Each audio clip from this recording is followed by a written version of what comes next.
ਸ੍ਰੀ ਵਾਹਿਗੁਰੂ ਜੀ। ਰਾਗ ਗੂਜਰੀ ਮਹੱਲਾ ਚੌਥਾ। ਹਰਿ ਕੇ ਜਨ ਸਤਿਗੁਰ ਸਤਿਪੁਰਖਾ। ਵਾਹਿਗੁਰੂ ਜੀ ਕਾ ਖਾਲਸਾ ਵਾਹਿਗੁਰੂ ਜੀ ਕੀ ਫਤਿਹ। ਪਰਮ ਸਤਿਕਾਰਯੋਗ ਗੁਰੂ ਸਰੂਪ ਗੁਰੂ ਖਾਲਸਾ ਸਾਧ ਸੰਗਤ ਜੀ, ਆਓ ਮਨ ਬਿਰਤੀਆਂ ਇਕਾਗਰ ਕਰੋ। ਚਲਦੀ ਹੋਈ ਲੜੀਵਾਰ ਕਥਾ ਵਿੱਚ ਪੂਰਾ ਧਿਆਨ ਦਈਏ। ਸਤਿਗੁਰਾਂ ਨੇ ਸਮਾਂ ਬਖਸ਼ਿਆ ਮਨੁੱਖ ਸਰੀਰ ਦੇ ਸਵਾਸ ਸਫਲੇ ਕਰਨ ਦਾ ਲਾਭ ਪ੍ਰਾਪਤ ਕਰੀਏ। ਜਿਸ ਪ੍ਰਕਾਰ ਸਤਿਗੁਰੂ ਮਹਾਰਾਜ ਸਾਹਿਬ ਜੀ ਦਾ ਇਹ ਸ਼ਬਦ ਹੈ ਜਿਹਦਾ ਪਾਠ ਆਪ ਜੀ ਨੇ ਸੁਣਿਆ, ਇਹ ਰਾਗ ਗੂਜਰੀ ਮਹੱਲਾ ਚੌਥਾ। ਇਹਦੇ ਵਿੱਚ ਕੁਝ ਪਾਠ ਦੇ ਭੇਦ ਹੈ। ਪਹਿਲਾਂ ਵੀ ਆਪ ਜੀ ਨੂੰ ਦੱਸਿਆ ਸੀ ਵੀ ਇਹ ਆਪਣੇ ਆਪਣੇ ਰਾਗ ਵਿੱਚ ਸ਼ਬਦ ਅੱਗੇ ਆਉਣਗੇ। ਜਿਵੇਂ ਆਸਾ ਰਾਗ ਦੇ ਸੀ, ਇਸ ਤਰ੍ਹਾਂ ਗੁਜਰੀ ਰਾਗ ਦੇ ਵੀ ਹੈ। ਤੇ ਉਹਨਾਂ ਦਾ ਜਿਹੜਾ ਭੇਦ ਹੈ, ਜਿਹੜਾ ਹੁਣ ਸ਼ਬਦ ਇੱਥੇ ਰਹਿਰਾਸ ਸਾਹਿਬ ਦੇ ਵਿੱਚ ਆਇਆ 10 ਅੰਗ ਤੇ, ਇਹਦੇ ਚ ਲਿਖਿਆ ਹੈ ਰਾਗ ਗੂਜਰੀ ਮਹੱਲਾ ਚੌਥਾ। ਔਰ ਜਿਹੜਾ ਅੱਗੇ ਰਾਗ ਦੇ ਵਿੱਚ ਆਏਗਾ 492 ਅੰਗ ਸ੍ਰੀ ਗੁਰੂ ਗ੍ਰੰਥ ਸਾਹਿਬ ਜੀ ਦਾ ਹੋਏਗਾ, ਉੱਥੇ ਫਿਰ ਸ਼ਬਦ ਆਏਗਾ ਉਹਦੇ ਚ ਇੱਕ ਓੰਕਾਰ ਸਤਿਗੁਰ ਪ੍ਰਸਾਦ ਰਾਗ ਗੂਜਰੀ ਮਹੱਲਾ ਚੌਥਾ। ਚੌਪ ਦੇ ਘਰ ਪਹਿਲਾ ਇਹ ਅੱਖਰ ਆਉਣਗੇ ਜਿਹੜੇ ਕਿ ਰਹਿਰਾਸ ਚ ਨਹੀਂ ਹੈਗੇ, ਉੱਥੇ ਆਉਣਗੇ। ਦੂਸਰਾ ਭੇਦ ਹੈ ਇਹਦੇ ਵਿੱਚ, ਜਿਵੇਂ ਸ਼ਬਦ ਅਗਿਆ ਬਿਨੋ ਕਰੋ ਗੁਰ ਪਾਸ, ਉੱਥੇ ਆਏਗਾ ਹਉ ਬਿਨੋ ਕਰੋ ਗੁਰ ਪਾਸ। ਹਉ ਸ਼ਬਦ ਉੱਥੇ ਇੱਥੇ ਨਹੀਂ ਹੈ, ਉੱਥੇ ਗੂਜਰੀ ਰਾਗ ਵਿੱਚ ਅੱਗੇ ਚੱਲ ਕੇ 492 ਅੰਗ ਤੇ ਆਏਗਾ। ਇਸ ਤੋਂ ਬਾਅਦ ਜਿਨ ਹਰ ਹਰ ਰਸ ਨਾਮ ਨਾ ਪਾਇਆ, ਇੱਥੇ ਜਿਨ ਦੇ ਹੇਠਾਂ ਹਲੰਤ ਨਹੀਂ ਹੈ, ਉੱਥੇ ਲੱਗੀ ਹੋਈ ਮਿਲੇਗੀ। ਤਿੰਨ ਧੁਰ ਮਸਤਕ ਲਿਖਿਆ ਤਿੰਨ ਦੇ ਹੇਠਾਂ ਫਿਰ ਉੱਥੇ ਹਲੰਤ ਲੱਗੀ ਹੋਈ ਹੈ। ਧੰਨ ਧੰਨ ਸਤ ਸੰਗਤ ਜਿਤ ਹਰ ਰਸ ਪਾਇਆ, ਮਿਲ ਜਨ ਨਾਨਕ ਨਾਮ ਪ੍ਰਗਾਸ। ਇਹਦੇ 'ਚ ਦੋ ਭੇਦ ਹਨ। ਜਿਹੜਾ ਅੱਗੇ ਚੱਲ ਕੇ ਗੁਜਰੀ ਰਾਗ ਵਿੱਚ ਸ਼ਬਦ ਆਏਗਾ, ਉਹਦੇ ਦੋਨਾਂ ਥਾਵਾਂ ਤੇ ਧੰਨ ਧੰਨ ਦੇ ਉੱਤੇ ਟਿੱਪੀਆਂ ਲੱਗੀਆਂ ਹੋਈਆਂ ਹਨ। ਜਦੋਂ ਕਿ ਰਹਿਰਾਸ ਸਾਹਿਬ ਦੇ ਜਿਹੜਾ ਹੁਣ ਸ਼ਬਦ ਆਪ ਜੀ ਦੇਖ ਰਹੇ ਹੋ, ਇੱਕ ਤੋਂ ਧੰਨ ਦੂਜਾ ਧੰਨ, ਇੱਕ ਦੇ ਟਿੱਪੀ ਹੈ ਦੂਜੇ ਤੇ ਨਹੀਂ ਹੈ। ਜਨ ਨਾਨਕ ਨਾਮ ਪ੍ਰਗਾਸ, ਇਹ ਜਿਹੜਾ ਪੋਥੀ ਤੁਹਾਡੇ ਸਾਹਮਣੇ ਜੋ ਤੁਸੀਂ ਦੇਖ ਰਹੇ ਹੋ ਸੁਣ ਰਹੇ ਹੋ ਸਰੋਤਾ ਜਨ, ਉੱਥੇ ਕਹੇ ਮਿਲ ਨਾਨਕ ਨਾਮ ਪ੍ਰਗਾਸ। ਜਨ ਦੇ ਥਾਂ ਤੇ ਮਿਲ ਸ਼ਬਦ ਆਊਗਾ। ਇਹ ਇਹਦੇ ਭੇਦ ਹਨ। ਤੋ ਇਸ ਕਰਕੇ ਜ਼ਰੂਰੀ ਸੀ ਵੀ ਨਾਲ ਨਾਲ ਇਹਦੀ ਵਿਚਾਰ ਜਿਹੜੀ ਇਹ ਸ਼ਬਦ ਦੀ ਉਥਾਨਕਾ ਹੈ। ਤੋ ਸਤਿਗੁਰੂ ਮਹਾਰਾਜ ਸਾਹਿਬ ਸੱਚੇ ਪਾਤਸ਼ਾਹ ਗੁਰੂ ਰਾਮਦਾਸ ਜੀ ਜਦੋਂ ਸੇਵਕ ਰੂਪ ਦੇ ਸੇਵਾ ਕਮਾ ਰਹੇ ਸਨ, ਬੜੀ ਲਗਨ ਦੇ ਨਾਲ ਲਾਹੌਰ ਤੋਂ ਆ ਕੇ ਸੇਵਾ ਦੇ ਵਿੱਚ ਲੱਗੇ। 1616 ਬਿਕਰਮੀ ਸੰਮਤ ਦੇ ਅੰਦਰ ਜਿਹੜੀ ਬੌਲੀ ਸਾਹਿਬ ਦੀ ਸੇਵਾ ਸੰਪੂਰਨ ਹੋਈ, ਉਸ ਦੇ ਵਿੱਚ ਬੜਾ ਇਹਨਾਂ ਨੇ ਟੋਕਰੀ ਢੋ ਕੇ ਜੋ ਗੁਰੂ ਦਾ ਬਚਨ ਮੰਨਿਆ ਤੇ ਮਹਾਰਾਜ ਅੰਦਰੋਂ ਬੜੇ ਪ੍ਰਸੰਨ ਸੀ। ਉਹ ਇੱਕ ਦਿਨ ਦਾ ਬਚਨ ਹੈ ਵੀ ਗੁਰੂ ਅਮਰਦਾਸ ਮਹਾਰਾਜ ਦੇ ਘਰੋਂ ਮਾਤਾ ਰਾਮੋ ਜੀ ਕਹਿਣ ਲੱਗੇ, ਕਹਿੰਦੇ ਜੀ ਦੇਖੋ, ਜਿੱਥੇ ਜਗਤ ਦੇ ਗੁਰੂ ਆ ਤੁਸੀਂ, ਥੋੜਾ ਜਿਹਾ ਗ੍ਰਸਤ ਦਾ ਖਿਆਲ ਵੀ ਰੱਖਣਾ ਚਾਹੀਦਾ ਹੈ। ਧੀ ਜਵਾਨ ਹੋ ਗਈ ਹੈ, ਇਹਦੇ ਰਿਸ਼ਤੇ ਦਾ ਵੀ ਕੋਈ ਖਿਆਲ ਕਰੋ। ਕਹਿੰਦੇ ਰਾਮੋ ਮੇਰੇ ਧਿਆਨ ਦੇ ਵਿੱਚ ਨਹੀਂ ਸੀ। ਕਹਿੰਦੇ ਕਿ ਬੀਬੀ ਭਾਨੀ ਜਿਹੜੀ ਜਵਾਨ ਹੋ ਗਈ ਹੈ, ਇਹਦੇ ਵਾਸਤੇ ਵਰ ਲੱਭ ਲਓ। ਮਹਾਰਾਜ ਕਹਿੰਦੇ ਗ੍ਰਸਤੀਆਂ ਨੂੰ ਤਜਰਬੇ ਹੁੰਦੇ ਨੇ ਜਿਆਦੇ ਵਰ ਲੱਭਣ ਦੇ। ਚਲੋ ਇਹ ਮੇਰਾ ਹੁਣ ਸੁਭਾਅ ਗੁਰੂ ਦੀ ਸੰਗਤ ਕਰਕੇ ਇਹੋ ਜਿਹਾ ਬਣ ਗਿਆ ਵੀ ਤੂੰ ਚੋਣ ਕਰ ਵੀ ਬੀਬੀ ਭਾਨੀ ਵਾਸਤੇ ਵਰ ਕਿਹਾ ਜਾ ਚਾਹੀਦਾ, ਤੇਰੀ ਪਸੰਦ ਦਾ ਵਰ ਲੱਭ ਦਿਆਂਗੇ। ਗੁਰੂ ਅਮਰਦਾਸ ਮਹਾਰਾਜ ਉਹ ਕੁਦਰਤ ਦੇ ਸਾਹਮਣੇ ਉਸ ਵੇਲੇ ਟੋਕਰੀ ਸਿਰ ਤੇ ਸੀ। ਇਹਨਾਂ ਨੂੰ ਪਹਿਲਾਂ ਭਾਈ ਜੇਠਾ ਨਾਂ ਕਰਕੇ ਪ੍ਰਸਿੱਧ ਸੀ, ਪਰ ਮਹਾਂਪੁਰਖ ਤਾਂ ਇਹ ਕਿਹਾ ਕਰਦੇ ਸੀ ਭਾਈ ਗੁਰੂ ਰਾਮਦਾਸ ਨਾਂ ਸੀ। ਇਹ ਦੋ ਨਾਮਾਂ ਤੇ ਵਿਦਵਾਨਾਂ ਤੇ ਕਥਾਵਾਚਕਾਂ 'ਚ ਹੈ ਥੋੜਾ ਜਿਹਾ ਅੰਤਰਾ, ਤੇ ਕਈ ਥਾਂ ਤੇ ਜੇਠਾ ਲਿਖਿਆ ਮਿਲਦਾ, ਉਹਦੇ 'ਚ ਕੋਈ ਬਾਤ ਨਹੀਂ। ਤੇ ਨੇਤਰ ਨੀਵੇਂ ਰੱਖਦੇ ਸੀ, ਨਾਮ ਜਪਦੇ ਰਹਿੰਦੇ ਸੀ। ਸੇਵਾ ਤੇ ਸਿਮਰਨ ਗੁਰੂ ਘਰ ਦੇ ਵਿੱਚ ਦੋ ਹੀ ਚੀਜ਼ਾਂ ਨੇ। ਤੀਸਰੀ ਜਿਹੜੀ ਵਿਦਿਆ, ਇਹ ਤੀਸਰੇ ਨੰਬਰ ਤੇ ਹੈ। ਠੀਕ ਹੈ, ਵਿਦਿਆ ਪੜ੍ਹਨੀ ਚਾਹੀਦੀ ਹੈ। ਤੇ ਸੇਵਾ ਕਮਾਰੇ ਗੁਰੂ ਦੀ, ਸਤਿਗੁਰੂ ਕੀ ਸੇਵਾ ਸਫਲ ਹੈ ਜੇ ਕੋ ਕਰੇ ਚਿਤ ਲਾਏ। ਉਹ ਮਾਤਾ ਜੀ ਕਹਿਣ ਲੱਗੇ, ਮਾਤਾ ਰਾਮੋ ਕਹਿੰਦੇ ਜੀ ਉਹ ਦੇਖੋ ਸਾਹਮਣੇ। ਕਹਿੰਦੇ ਕੀ ਹੈ? ਕਹਿੰਦੇ ਇੱਕ ਨੌਜਵਾਨ, ਕਿੰਨਾ ਸੋਹਣਾ ਚਿਹਰਾ ਹੈ, ਕਿੰਨੇ ਸੋਹਣੇ ਸੋਹਣੇ ਨੈਣ ਨਕਸਨ, ਔਰ ਚਿਹਰਾ ਦੇਖੋ ਕੈਸਾ, ਕਿਸੇ ਚੰਗੇ ਘਰਾਣੇ ਦਾ ਬੱਚਾ ਲੱਗਦਾ ਹੈ। ਵੀ ਮੇਰੀ ਲੜਕੀ ਵਾਸਤੇ, ਭਾਨੀ ਵਾਸਤੇ ਤਾਂ ਫਿਰ ਇਹੋ ਜਿਹਾ ਵਰ ਲੱਭ ਦਿਓ, ਜੇ ਮੇਰੀ ਰਾਏ ਪੁੱਛਦੇ ਹੋ। ਮਹਾਰਾਜ ਹੱਸ ਪਏ, ਕਹਿੰਦੇ ਰਾਮੋ ਹੱਸ। ਮਹਾਰਾਜ ਨੇ ਪੁੱਛਿਆ ਮਾਤਾ ਰਾਮੋ ਨੇ, ਕਹਿੰਦੇ ਜੀ ਤੁਸੀਂ ਹੱਸਦੇ ਹੋ? ਕਹਿੰਦੇ ਹੱਸਦਾ ਮੈਂ ਇਸ ਕਰਕੇ ਵੀ ਇਹਦੇ ਵਰਗਾ ਤਾਂ ਹੋਰ ਹੈ ਹੀ ਨਹੀਂ ਕੋਈ, ਇਹੀ ਹੈ, ਬਸ ਰਿਸ਼ਤਾ ਹੋ ਗਿਆ। ਮਾਤਾ ਕੀ ਕਰ ਸਕਦੀ ਸੀ? ਬੁਲਾ ਕੇ ਪੁੱਛਿਆ, ਜੇ ਸੋਢੀਆਂ ਦਾ ਖਾਨਦਾਨ ਹੈ, ਹਰਦਾਸ ਮੱਲ ਖੱਤਰੀ ਦਾ, ਮੈਂ ਉਹਨਾਂ ਦਾ ਸੋਢੀ ਦਾ ਪੁੱਤਰ ਹਾਂ। ਕਹਿੰਦੇ ਚੰਗਾ ਕਰਾਣਾ, ਸ਼ਗਨ ਕਰ ਦਿੱਤਾ। ਸ਼ਗਨ ਹੋਏ ਤੋਂ ਬਾਅਦ ਇੱਕ ਦਿਨ ਵੀ ਮਨ ਦੇ ਵਿੱਚ ਇਹ ਨਹੀਂ ਖਿਆਲ ਆਈ ਵੀ ਮੈਂ ਇਸ ਘਰ ਦਾ ਜਵਾਈ ਬਣ ਗਿਆ। ਟੋਕਰੀ ਉਸੇ ਤਰ੍ਹਾਂ ਢੋਂਦੇ ਰਹੇ। ਬੇਅੰਤ ਅੱਗੇ ਨਾਲੋਂ ਵੀ ਪ੍ਰੇਮ ਸਮਾ, ਅੱਖਾਂ ਤੋਂ ਨੀਰ ਬਹੇ ਵੀ ਮੈਂ ਤਾਂ ਯਤੀਮ ਸੀ, ਵੀ ਮੈਨੂੰ ਗੁਰੂ ਨੇ ਇੰਨਾ ਨਵਾਜਿਆ ਵੀ ਆਪਣਾ ਪੁੱਤਰਾਂ ਤੋਂ ਪਿਆਰੇ ਹੁੰਦੇ ਨੇ ਜਵਾਈ, ਅੱਗੇ ਨਾਲੋਂ ਵੀ ਵੱਧ ਸੇਵਾ ਕਰੀਏ। ਉਹਦੀ ਸੇਵਾ ਕਰਦਿਆਂ ਕਰਦਿਆਂ ਇੰਨੇ ਮਹਾਰਾਜ ਪ੍ਰਸੰਨ ਹੋ ਗਏ ਤੇ ਸਮਾਂ ਬੀਤਦਾ ਗਿਆ। ਤੇ ਜਿਸ ਵੇਲੇ ਬੀਬੀ ਭਾਨੀ ਦਾ ਵਿਆਹ ਕੀਤਾ, ਕੁਝ ਇਤਿਹਾਸਕਾਰ ਕਹਿੰਦੇ ਆ ਜੀ ਉਦੋਂ ਰਿਵਾਜ ਸੀ ਅਖੇ ਦਾਜ ਮੰਗਣ ਦਾ। ਇਹ ਗੱਲ ਮੰਨਣ ਯੋਗ ਨਹੀਂ ਹੈ ਕਿ ਗੁਰੂ ਘਰ ਦੇ ਵਿੱਚ ਇਹ ਬਿਮਾਰੀ ਹੋਵੇ। ਇਹ ਸਤਿਗੁਰੂ ਮਹਾਰਾਜ ਸਾਹਿਬ ਜੀ ਆਮ ਲੋਕਾਂ ਨੂੰ ਸਿੱਖਿਆ ਦੇਣ ਵਾਸਤੇ ਤਾਂ ਉਸ ਵੇਲੇ ਕਹਿੰਦੇ ਵੀ ਤੂੰ ਕਾਕਾ ਮੇਰਾ ਵਚਨ ਮੰਨ ਕੇ ਮੇਰੀ ਲੜਕੀ ਦਾ ਰਿਸ਼ਤਾ ਮਨਜ਼ੂਰ ਕੀਤਾ ਹੈ, ਮੈਂ ਤੇਰੇ ਤੇ ਬਹੁਤ ਪ੍ਰਸੰਨ ਹਾਂ, ਵੀ ਮੰਗ ਲੈ ਜਿਹੜਾ ਕੁਝ ਮੰਗਣਾ।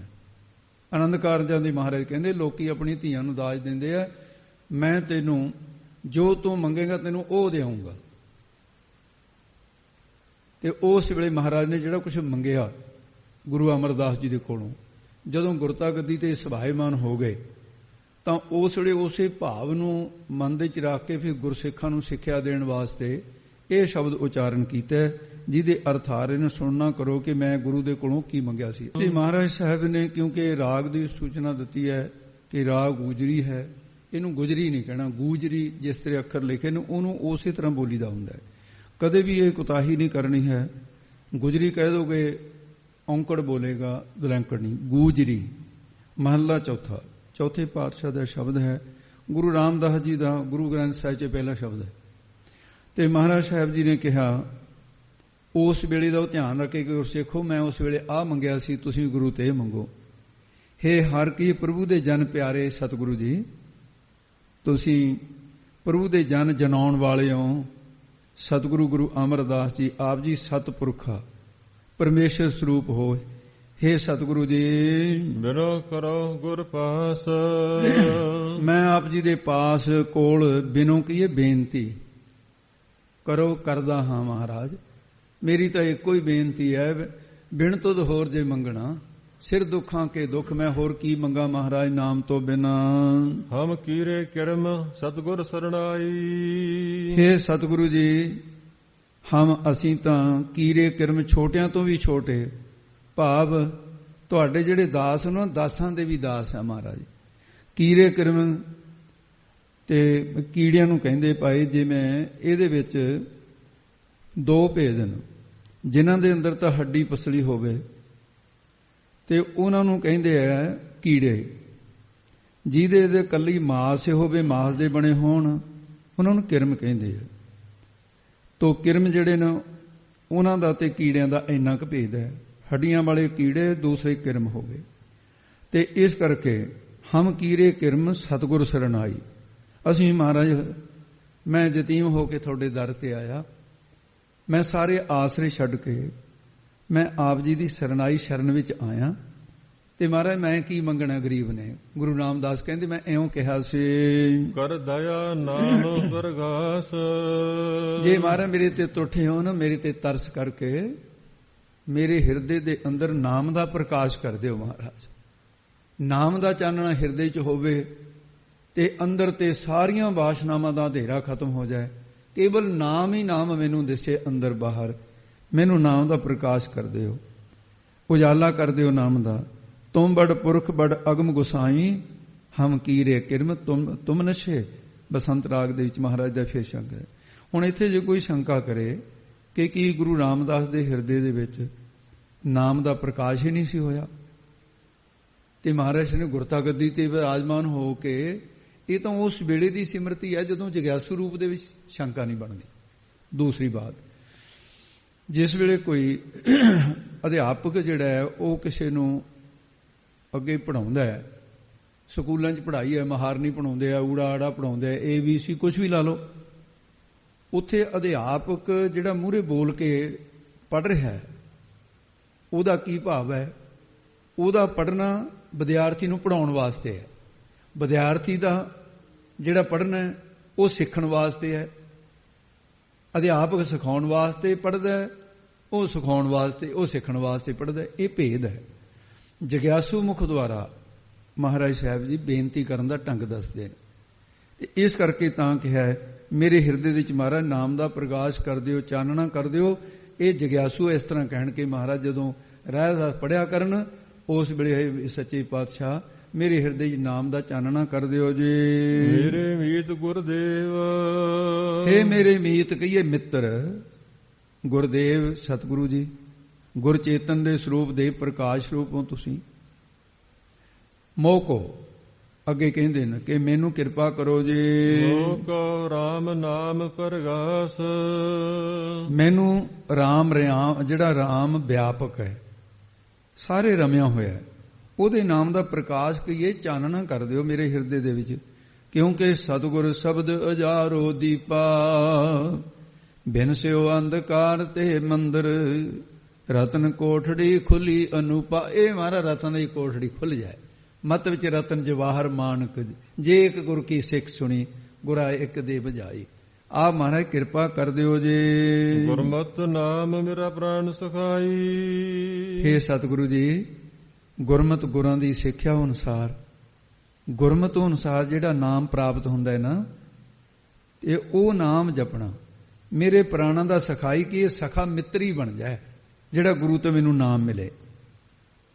ਪ੍ਰਾਣਾਂ ਦੀ ਸਹਾਇਤਾ ਕਰਨ ਵਾਲਾ, ਸਹਾਈ ਸਹਾਇਤਾ ਕਰਨ ਵਾਲਾ, ਤੇ ਆਪ ਕਿਰਪਾ ਕਰੋ ਉਹ ਮੈਨੂੰ ਪ੍ਰਾਪਤ ਹੋ ਜਾਏ ਜੀ। ਹਰ ਕੀਰਤ ਹਮਰੀ ਰਾਸ, ਅਤੇ ਹਰੀ ਪਰਮੇਸ਼ਰ ਵਾਹਿਗੁਰੂ ਦੀ ਕੀਰਤੀ, ਜਿਹੜੀ ਪ੍ਰਭੂ ਦਾ ਜਸ, ਕੀਰਤ ਪ੍ਰਭੂ ਦੀ ਕੀਰਤੀ ਜਸ, ਭਾਵ ਕੀ ਹੈ? ਕੀਰਤਨ ਭਗਤੀ ਹੈ। ਤੇ ਸਾਡੀ ਰਹਿ ਰਾਸ ਕਹੀਏ, ਰਹਿ ਰਾਸ ਰਹੁ ਰੀਤੀ ਬਣ ਜਾਏ, ਮਰਜ਼ਾਦਾ ਬੇਨਤੀ ਰਾਸ ਪੂੰਜੀ ਰਹਿ ਆਵੇ। ਤੋ ਇਸ ਪ੍ਰਕਾਰ ਮਹਾਰਾਜ ਨੇ ਕਥਨ ਕੀਤਾ ਹੈ। ਅਸਥਾਈ ਦੇ ਕੇ ਹੁਣ ਅੱਗੇ ਕਥਨ ਕਰਨਗੇ।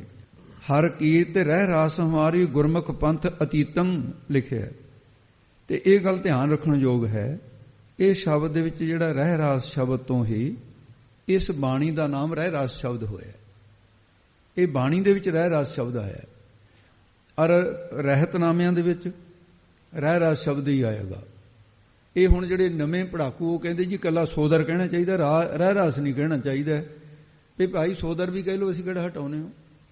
ਪਰ ਭਾਈ ਨੰਦ ਲਾਲ ਜੀ ਤੇ ਰਹਿ ਰਾਸ ਕਿਹਾ, ਭਾਈ ਪ੍ਰਹਲਾਦ ਸਿੰਘ ਨੇ ਰਹਿ ਰਾਸ ਕਿਹਾ, ਤੇ ਇਸ ਕਰਕੇ ਭਾਈ ਸਾਹਿਬ ਜੀ, ਭਾਈ ਗੁਰਦਾਸ ਨੇ ਰਹਿ ਰਾਸ ਕਿਹਾ। ਗੁਰਬਾਣੀ ਦੇ ਵਿੱਚ ਹੀ ਰਹਿ ਸ਼ਬਦ ਹੁੰਦਾ ਹੈ। ਨਿੱਕੀ ਨਿੱਕੀ ਗੱਲ ਤੇ ਸਾਨੂੰ ਬਖਰੇਵੇਂ ਨਹੀਂ ਖੜੇ ਕਰਨੇ ਚਾਹੀਦੇ। ਤੋ ਸਤਿਗੁਰੂ ਮਹਾਰਾਜ ਸਾਹਿਬ ਜੀ, ਗੁਰਮਤਿ ਨਾਮ ਮੇਰਾ ਪ੍ਰਾਨ ਸੁਖਾਈ। ਤੇ ਨਾਮ ਤਾਂ ਕੋਈ ਵੀ ਜਪ ਸਕਦਾ, ਤੇ ਉਹਦੇ ਅੰਤਰਾ ਕੀ ਹੈ, ਭੇਦ ਕੀ ਹੈ? ਇੱਕ ਮਹਾਤਮਾ ਦੇ ਕੋਲ ਗੁਰਮੁਖ ਆਇਆ, ਸੇਵਾ ਕਰਦਾ ਰਿਹਾ, ਬੜੀ ਸੇਵਾ ਕਰਦਾ ਰਿਹਾ। ਕਹਿੰਦਾ ਜੀ ਨਾਮ ਬਖਸ਼ ਦਿਓ। ਕਹਿੰਦੇ ਨਹੀਂ, ਹਾਲੇ ਸੇਵਾ ਕਰ, ਪਹਿਲਾਂ ਨਾਮ ਦੇ ਲਈ ਭਾਂਡਾ ਤਿਆਰ ਕਰ। ਪਹਿਲਾਂ ਸਾਧੂ ਏਕਣ ਕਰਦੇ ਸੀ ਪੁਰਾਣੇ, ਉਹਦਾ ਕਿੰਨੇ ਕਿੰਨੇ ਵਰੇ ਪਰਖਣਾ ਕਰਕੇ ਫਿਰ ਨਾਮ। ਕਹਿਣ ਲੱਗੇ ਵੀ ਸੇਵਾ ਕਰ। ਸੇਵਾ ਕਰਦਾ ਰਿਹਾ, 1 ਸਾਲ ਸੇਵਾ ਕਰਦੇ ਨੂੰ ਬੀਤਿਆ। ਕਹਿੰਦੇ ਲੈ ਭਾਈ, ਆ ਹੇ ਰਾਮ ਦਾ ਨਾਮ ਜਪਿਆ ਕਰ। ਉਹ ਕਹਿੰਦਾ ਮਹਾਰਾਜ ਮੇਰੀ ਇੱਕ ਬੇਨਤੀ ਹੈ, ਵੀ ਇਹ ਤਾਂ ਮੈਂ ਪਹਿਲਾਂ ਹੀ ਜਾਣਦਾ ਸੀ, ਇਹ ਸਾਲ ਮੇਰੇ ਕੋਲੋਂ ਸੇਵਾ ਕਾਹਤੇ ਕਰਾਈ ਤੁਸੀਂ? ਇਹ ਤਾਂ ਮੈਂ ਜਾਣਦਾ ਸੀ ਪਹਿਲਾਂ ਹੀ, ਕੋਈ ਵਿਸ਼ੇਸ਼ ਹਰਕਲੀ? ਕਹਿੰਦੇ ਨਹੀਂ ਭਾਈ ਫਰਕ ਹੈ। ਕਹਿੰਦੇ ਕੀ ਫਰਕ ਹੈ? ਕਹਿੰਦੇ ਇਸ ਤਰ੍ਹਾਂ ਹੈ ਵੀ ਮੈਂ ਤੈਨੂੰ ਪ੍ਰਮਾਣ ਦੁਆਰਾ ਸਮਝਾਉਣਾ। ਕਹਿੰਦੇ ਆਹ ਲੈ ਕੇ ਤੈਨੂੰ ਚਮਕੀਲੀ ਚੀਜ਼ ਦਿੰਦੇ ਆ, ਲਾਲ ਸੇਕ ਦੇ ਦਿੱਤਾ। ਕਹਿੰਦੇ ਵੇਚੀ ਨਾ, ਮੁੱਲ ਪਵਾ ਕੇ ਆਏ ਦਾ। ਉਹ ਗਿਆ ਇੱਕ ਮਾਈ ਦੇ, ਕਹਿੰਦਾ ਮਾਈ ਆਹ ਲੈਣਾ ਤਾਂ ਹੈ? ਕਹਿੰਦੀ ਆਹੋ। ਲਿਆ ਦੇ ਦੇ, ਮੈਂ ਆਪਣੇ ਬੱਚੇ ਦੇ ਨਾ ਨਜ਼ਰ ਬੱਟੂ ਸਮਝ ਕੇ ਗਲ 'ਚ ਪਾ ਦੂੰ, ਮਣਕਾ ਬੜਾ ਸੋਹਣਾ ਜਾਏ। ਐ ਬਦਲੇ 'ਚ ਕੀ ਦੇਂਗੀ? ਕਹਿੰਦੇ 2 ਪੁੱਕ ਆਟੇ ਦੇ ਲੈ ਜਾ, ਹੋਰ ਕੀ ਦਿਓਗੇ? ਕਹਿੰਦਾ ਨਹੀਂ ਮੈਂ ਨਹੀਂ ਦੇਣਾ। ਅੱਗੇ ਚਲਿਆ ਗਿਆ। ਅੱਗੇ ਇੱਕ ਜੱਟ ਮਿਲ ਗਿਆ, ਉਹਨੂੰ ਜੱਟ ਨੂੰ ਕਹਿੰਦਾ ਵੀ ਆਹ ਲੈਣਾ? ਕਹਿੰਦਾ ਆਹੋ। ਕਹਿੰਦਾ ਹੈ ਤਾਂ ਬੜੀ ਵਧੀਆ ਚੀਜ਼। ਉਦੋਂ ਪੈਸੇ ਦਾ ਮੁੱਲ ਕੀ ਸੀ? ਕਹਿੰਦਾ ਕੀ ਦੇਂਗਾ? ਕਹਿੰਦਾ 1 ਰੁਪਈਆ ਲੈ ਲੈ, ਹੋਰ ਕੀ ਦਊਂਗਾ ਇਹਨੂੰ, ਰੁਪਈਆ ਥੋੜਾ। ਕਹਿੰਦਾ ਨਹੀਂ ਵੇਚਣਾ ਨਹੀਂ। ਅੱਗੇ ਬਾਣੀਆਂ ਦੇ ਚਲਿਆ ਗਿਆ। ਉਹਨੂੰ ਕਹਿੰਦਾ ਜੀ ਆਹ ਲੈਣਾ? ਕਹਿੰਦਾ ਵੀ ਹਾਂ ਅੱਛੀ ਚੀਜ਼ ਹੈ। ਕਹਿੰਦਾ ਵੀ ਰੁਪਈਆ 100 ਦਊਂਗਾ ਤੈਨੂੰ, ਵੇਚਣਾ ਹੈ? ਕਹਿੰਦਾ ਨਾ ਜੀ 100 ਰੁਪਏ ਮੈਂ ਨਹੀਂ ਵੇਚ। ਅੱਗੇ ਚਲਿਆ ਗਿਆ ਜੌਹਰੀ ਦੇ।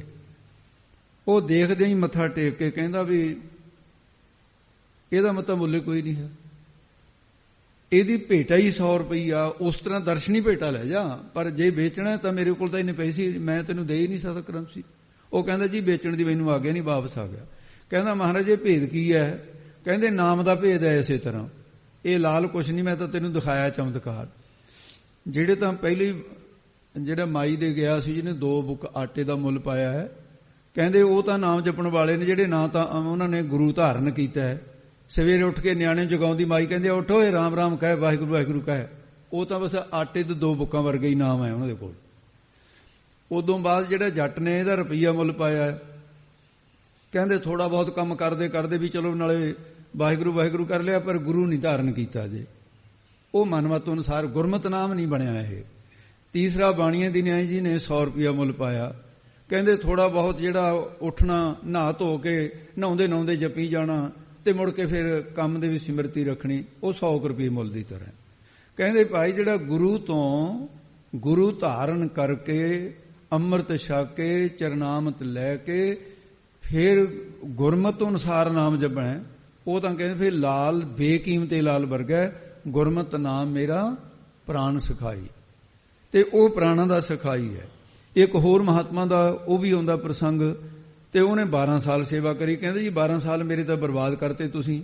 ਆ ਜਿਹੜਾ ਨਾਮ, ਕਹਿੰਦਾ ਮੈਂ ਤੁਹਾਡੇ ਕੋਲੋਂ ਨਾਮ ਲੈ ਕੇ ਜਾ ਰਿਹਾ ਸੀ, ਰਸਤੇ 'ਚ ਬੇਸਬਾ ਦਾ ਅਖਾੜਾ ਲੱਗਿਆ ਹੋਇਆ ਸੀ।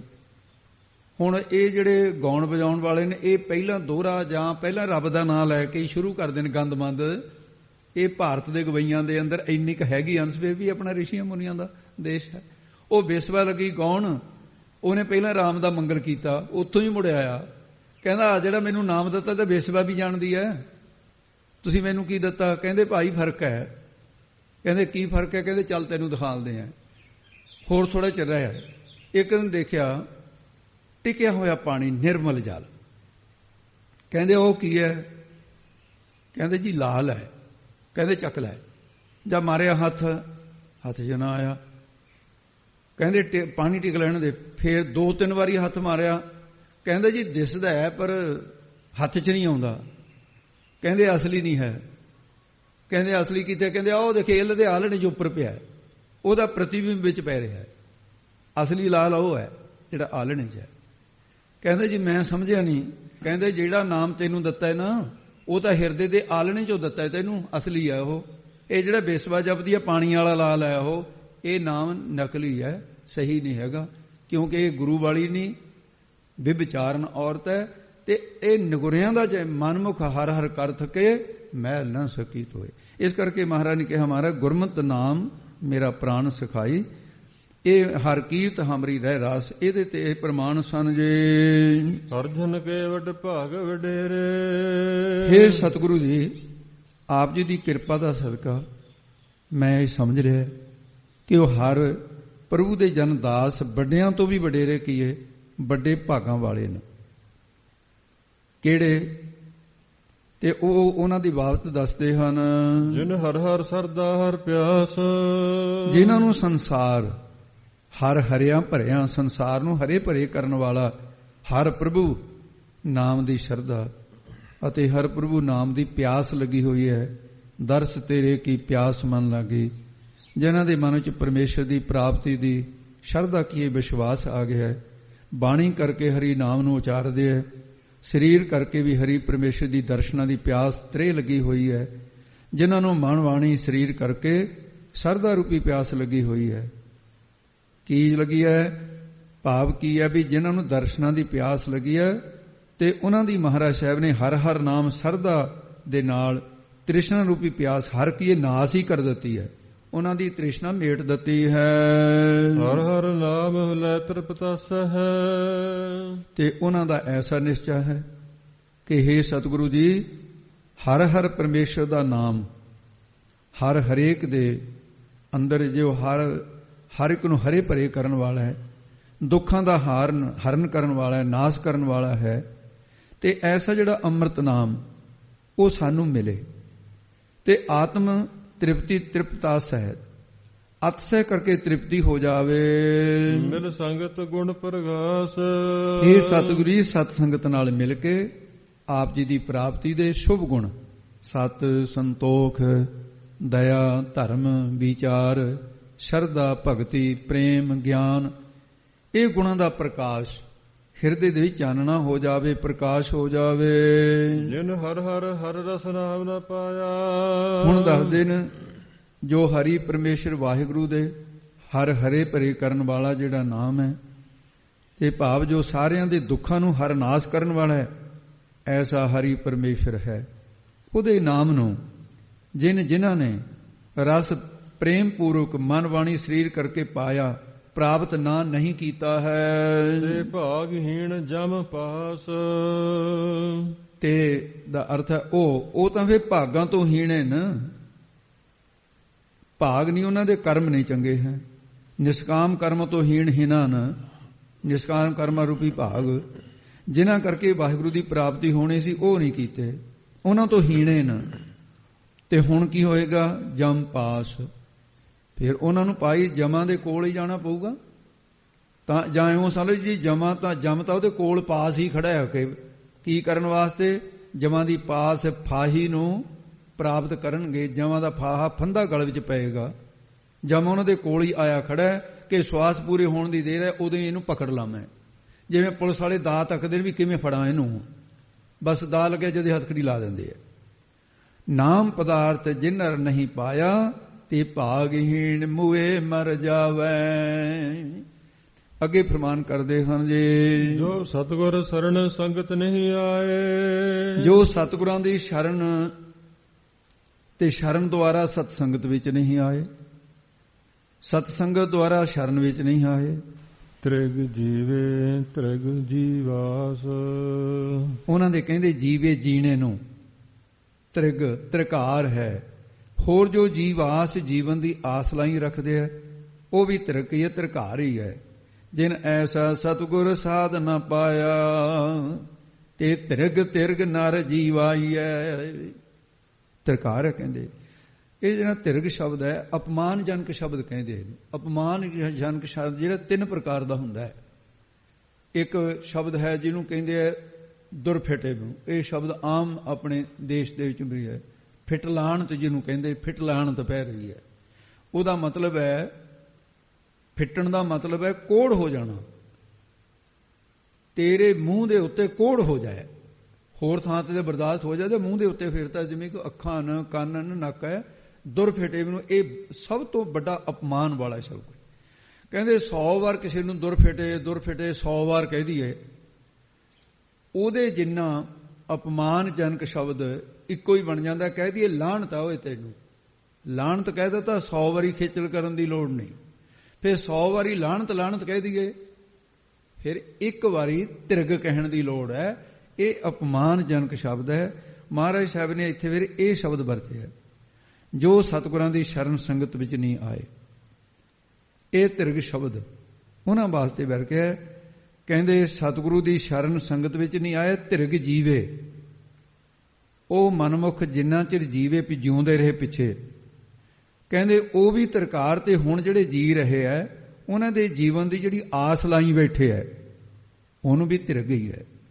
ਜਿਉਣ ਦੀ ਅੱਗੇ ਹੋਰ ਜਿਉਂਦੇ ਰਹੀਏ, ਕਹਿੰਦੇ ਇਹ ਆਸ ਨੂੰ ਵੀ ਤਿਰਕਾਰ ਤੇ ਜੀਵਨ ਨੂੰ ਵੀ ਤਿਰਕਾਰ ਹੈ। ਜਿਨ ਹਰ ਜਨ ਸਤਿਗੁਰ ਸੰਗਤ ਪਾਈ।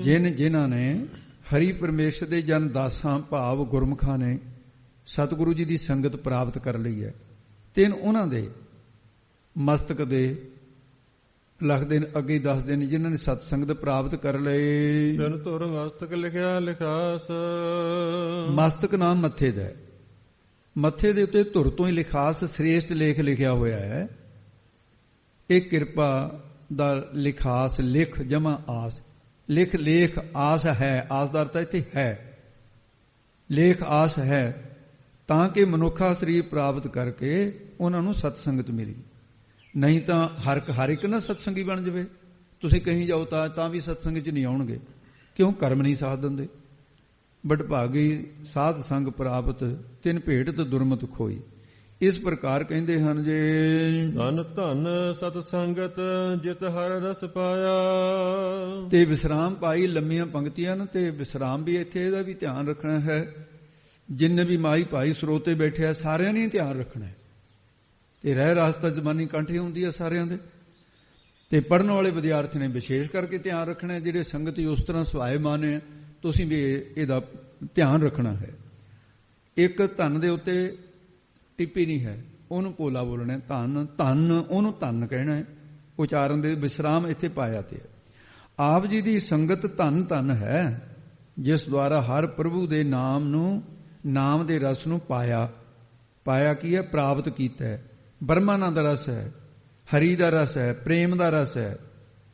ਤੇ ਇਸ ਪ੍ਰਕਾਰ ਕਹਿੰਦੇ ਹਨ ਮਿਲ ਜਨ ਨਾਨਕ ਨਾਮ ਪ੍ਰਗਾਸ।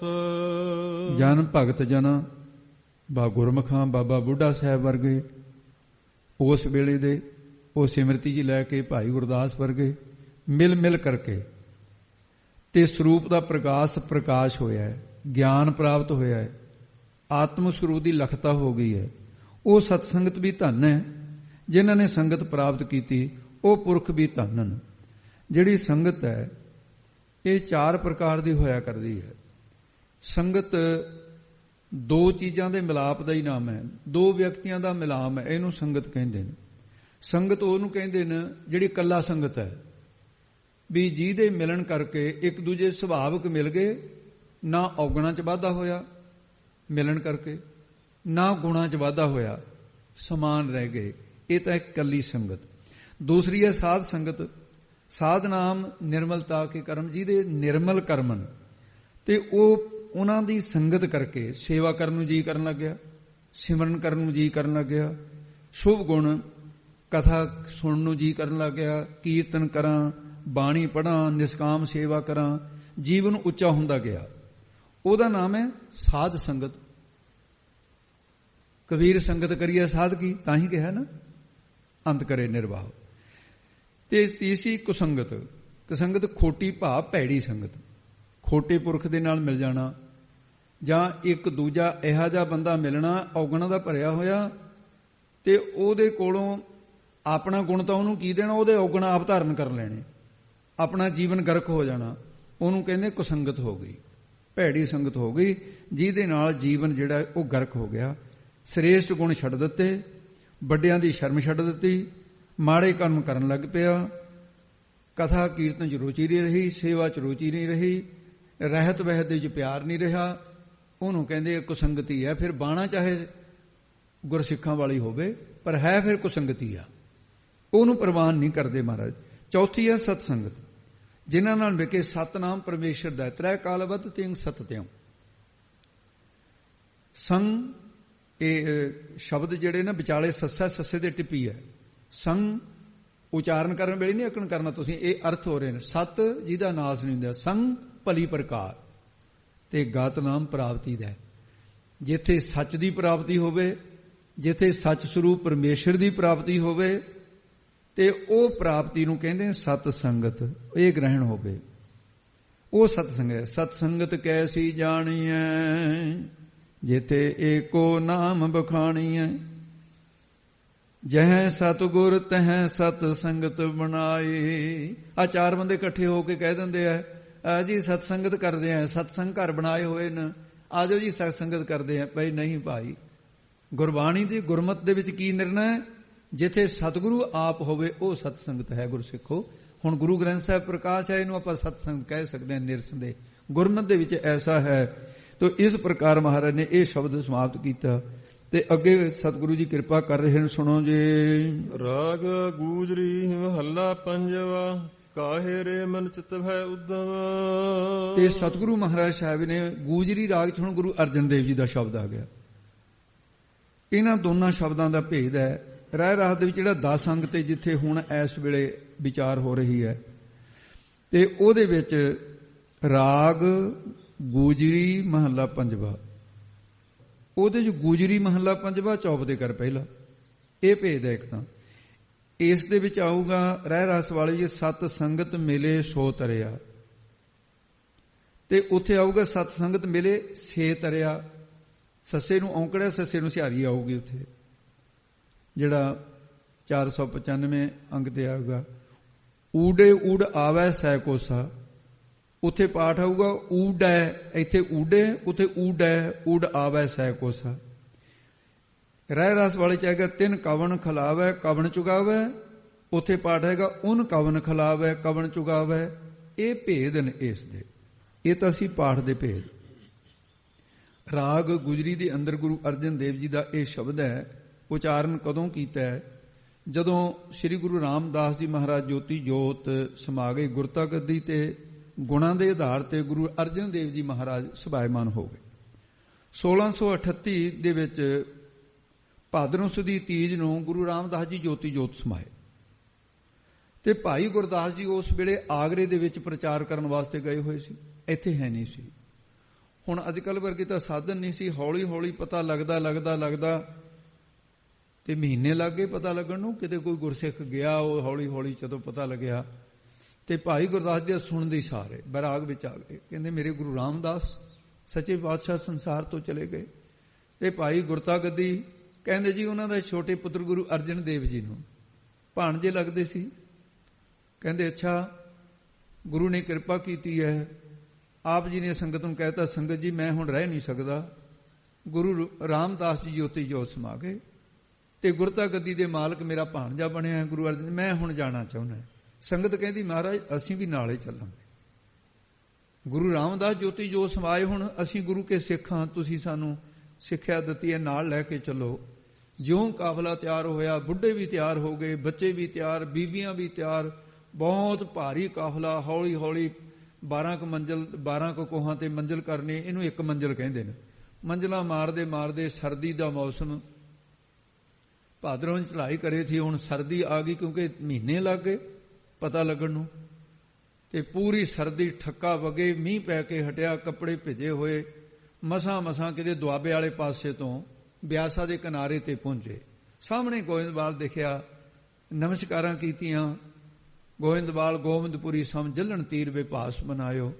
ਪਰ ਜਦੋਂ ਆਏ ਹਨੇਰਾ ਹੋ ਗਿਆ ਸੀ।